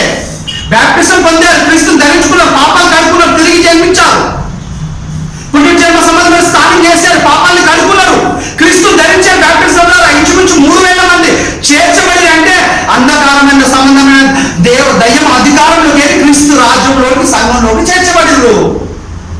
దయ్యం రాజ్యంలోకి వెళ్ళి క్రీస్తు రాజ్యంలోకి వచ్చేసారు, చీకట్లోకి వెళ్ళి వెలుగులోకి వచ్చారు, చేర్చబడి.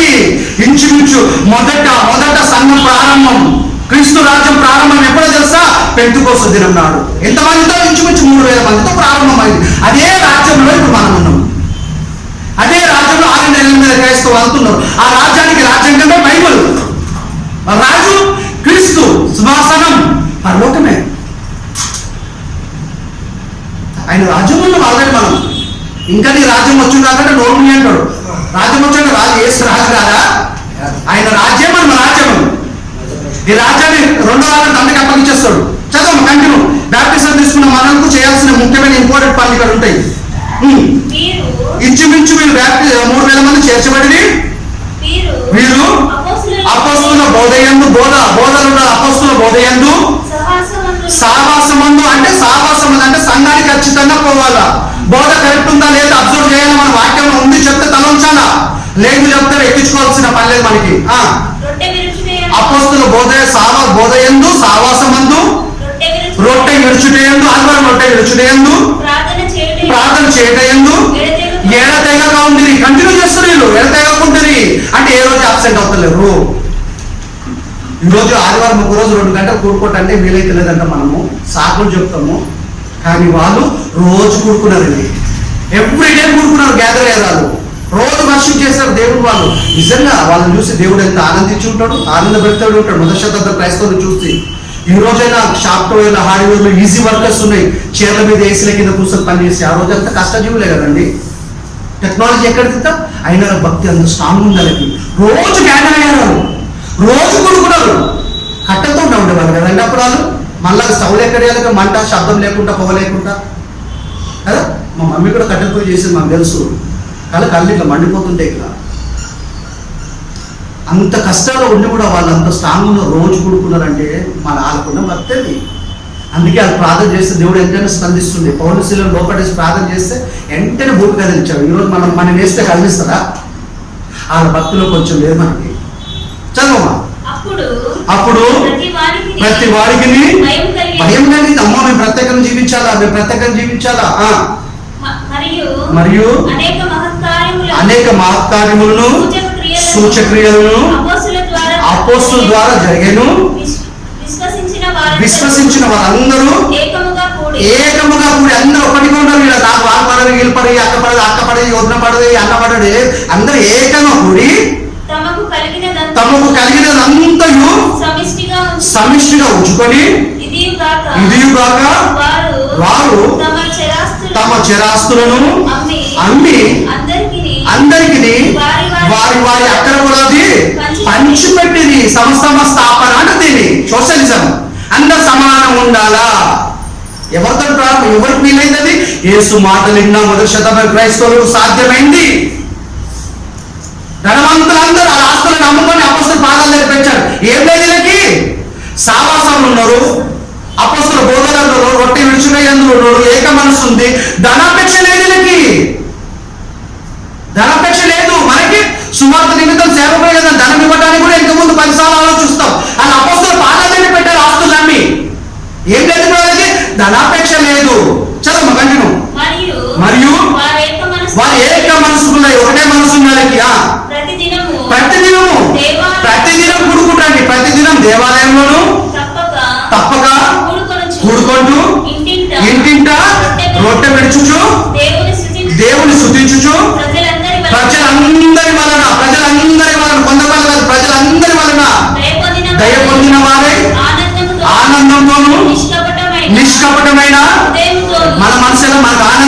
నిష్కపటమైన హృదయంతోను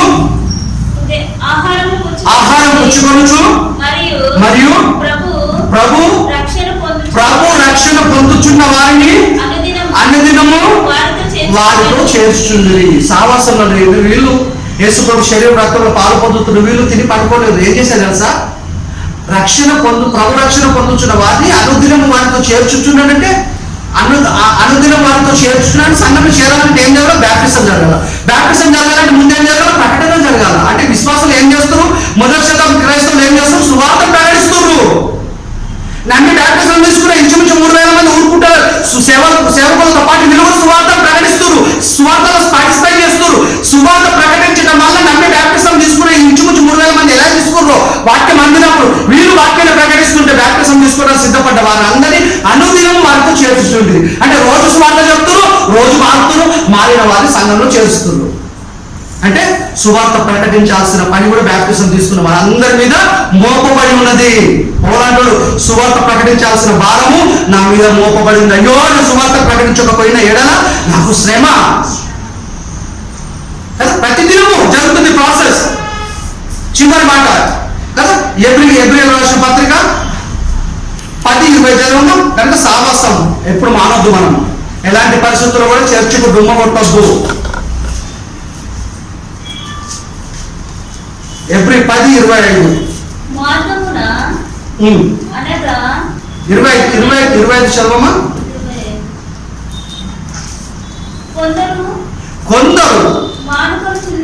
కొందరు మానుకొనుచున్నట్లు సమాజంగా కూడా ఇంట్లో ప్రార్థన చేసుకుంటే ఏదో కరోనా చేసుకున్న పరిస్థితి బాగలేక అవకాశం లేక ఇంట్లో చేసుకుంటాం, ఆన్లైన్ అంటాం, కుదరదు. ఆన్లైన్ ఆహారం తింటాం మనం, ఆన్లైన్ నీళ్ళు తాగుతామా, ఆన్లైన్ నిద్రపోతామా? సావాసం ఎందుకు ఆన్లైన్లో? కరెక్ట్ కాదు అది. కొందరు మానుకొనుచున్నట్లు సమాజంలో కూడుట మానక ఖచ్చితంగా సంఘంలో కూడుకోవాలా. మనము దేవుడి కుటుంబం ఇది, సంఘంలో కూడుకోవాలా. అందరితో కలిసి దేవుని ఆరాధించాలి. వర్షం చాలా ముఖ్యం. సమాజంలో కూడుట మానక ఒకరినొకడు హెచ్చరించుచు ఆ దినం యేసు రాకడ సమీపిస్తుంది. ఆ దినము సమీపించిన కొలది మీరు చూచిన కొలది మరి ఎక్కువగా అలాగే చేయండి. ఏం చేయాలి? అలాగనే చేయండి. ప్రేమ చూపుటకు ఏం చేయాలి? ప్రేమ చూపుటకును వాక్యానుసారమైన పనులు, సత్కార్యములు, వాక్యానుసార పనులు చేయుటకును ఒకరినొకరు పురికొల్పుకోవాలి. ఏదైనా కార్యక్రమం దేవుని ఉందంటే అందరు సపోర్ట్ చేయాలి. సేవకుడికి అందరూ సపోర్ట్ చేయాలి. మన సమయాన్ని ఖర్చు పెట్టాలా, మనసు పార్టిసిపేట్ చేయాలా, మన కష్టాజీతం కూడా దేవుడి పనిలో వాడబడాలి. ఉన్నదని తెచ్చి రోడ్డు మీద ఉండమని దేవుడు చెప్పట్లేదు. మనకు మన సంపాదనలకైనా మనం చేయగలిగినంత సహాయం సువార్త నిమిత్తం చేయాలి. అది మన బాధ్యత. అప్పుడు ఆ సేవకుడు ఎక్కడెక్కడ పోయి వాక్యం చెప్తున్నాడో, ఎంతమందికి సువార్త అందుతుందో, ఎంతమంది మారుతుందో, అది మారిపోయిన సువార్త అందుతుందంటే ఆ సువార్త పనిలో మీరు కూడా భాగస్తులు. మీరు కూడా అందులో పార్టిసిపేట్ చేశారు. మీ కష్టాజీతాన్ని అంటే మీ రక్తాన్ని ఖర్చు పెట్టారు, ప్రాణాన్ని పెట్టారు. ప్రాణం పెట్టారంటే దాని అర్థం నిజంగా ప్రాక్టికల్ చాచుకోవడం కాదు, కష్టపడాలి కదా, పని చేయాలి కదా. అదే పని చేస్తేనే రక్తం ఇదైతే ఆకలి అయితే తిన్నది అరిగిపోతుంది. అంటే ప్రాణం ఖర్చు అవుతుంది. ఈ ప్రాణాన్ని ఖర్చు చేసిన పైసలు సువార్త నిమిత్తం పెడుతున్నాం. అది 10 రూపాయలు అవచ్చు, 10,000 కావచ్చు. అప్పుడు అందులో పార్టిసిపేట్ చేస్తున్నాడు మనం. కనుక బ్యాప్టిజం తీసుకున్న వాళ్ళు ఇన్న వాక్యాన్ని మర్చిపోకుండా జాగ్రత్త హృదయంలో భద్రపరచుకొని వాక్య ప్రకారంగా మీరు జీవించాలి. మీరు ఈ వాక్యం దేవుడు దీవించున్నాక యేసుక్రీస్తు నామమున మీ అందరి వల్ల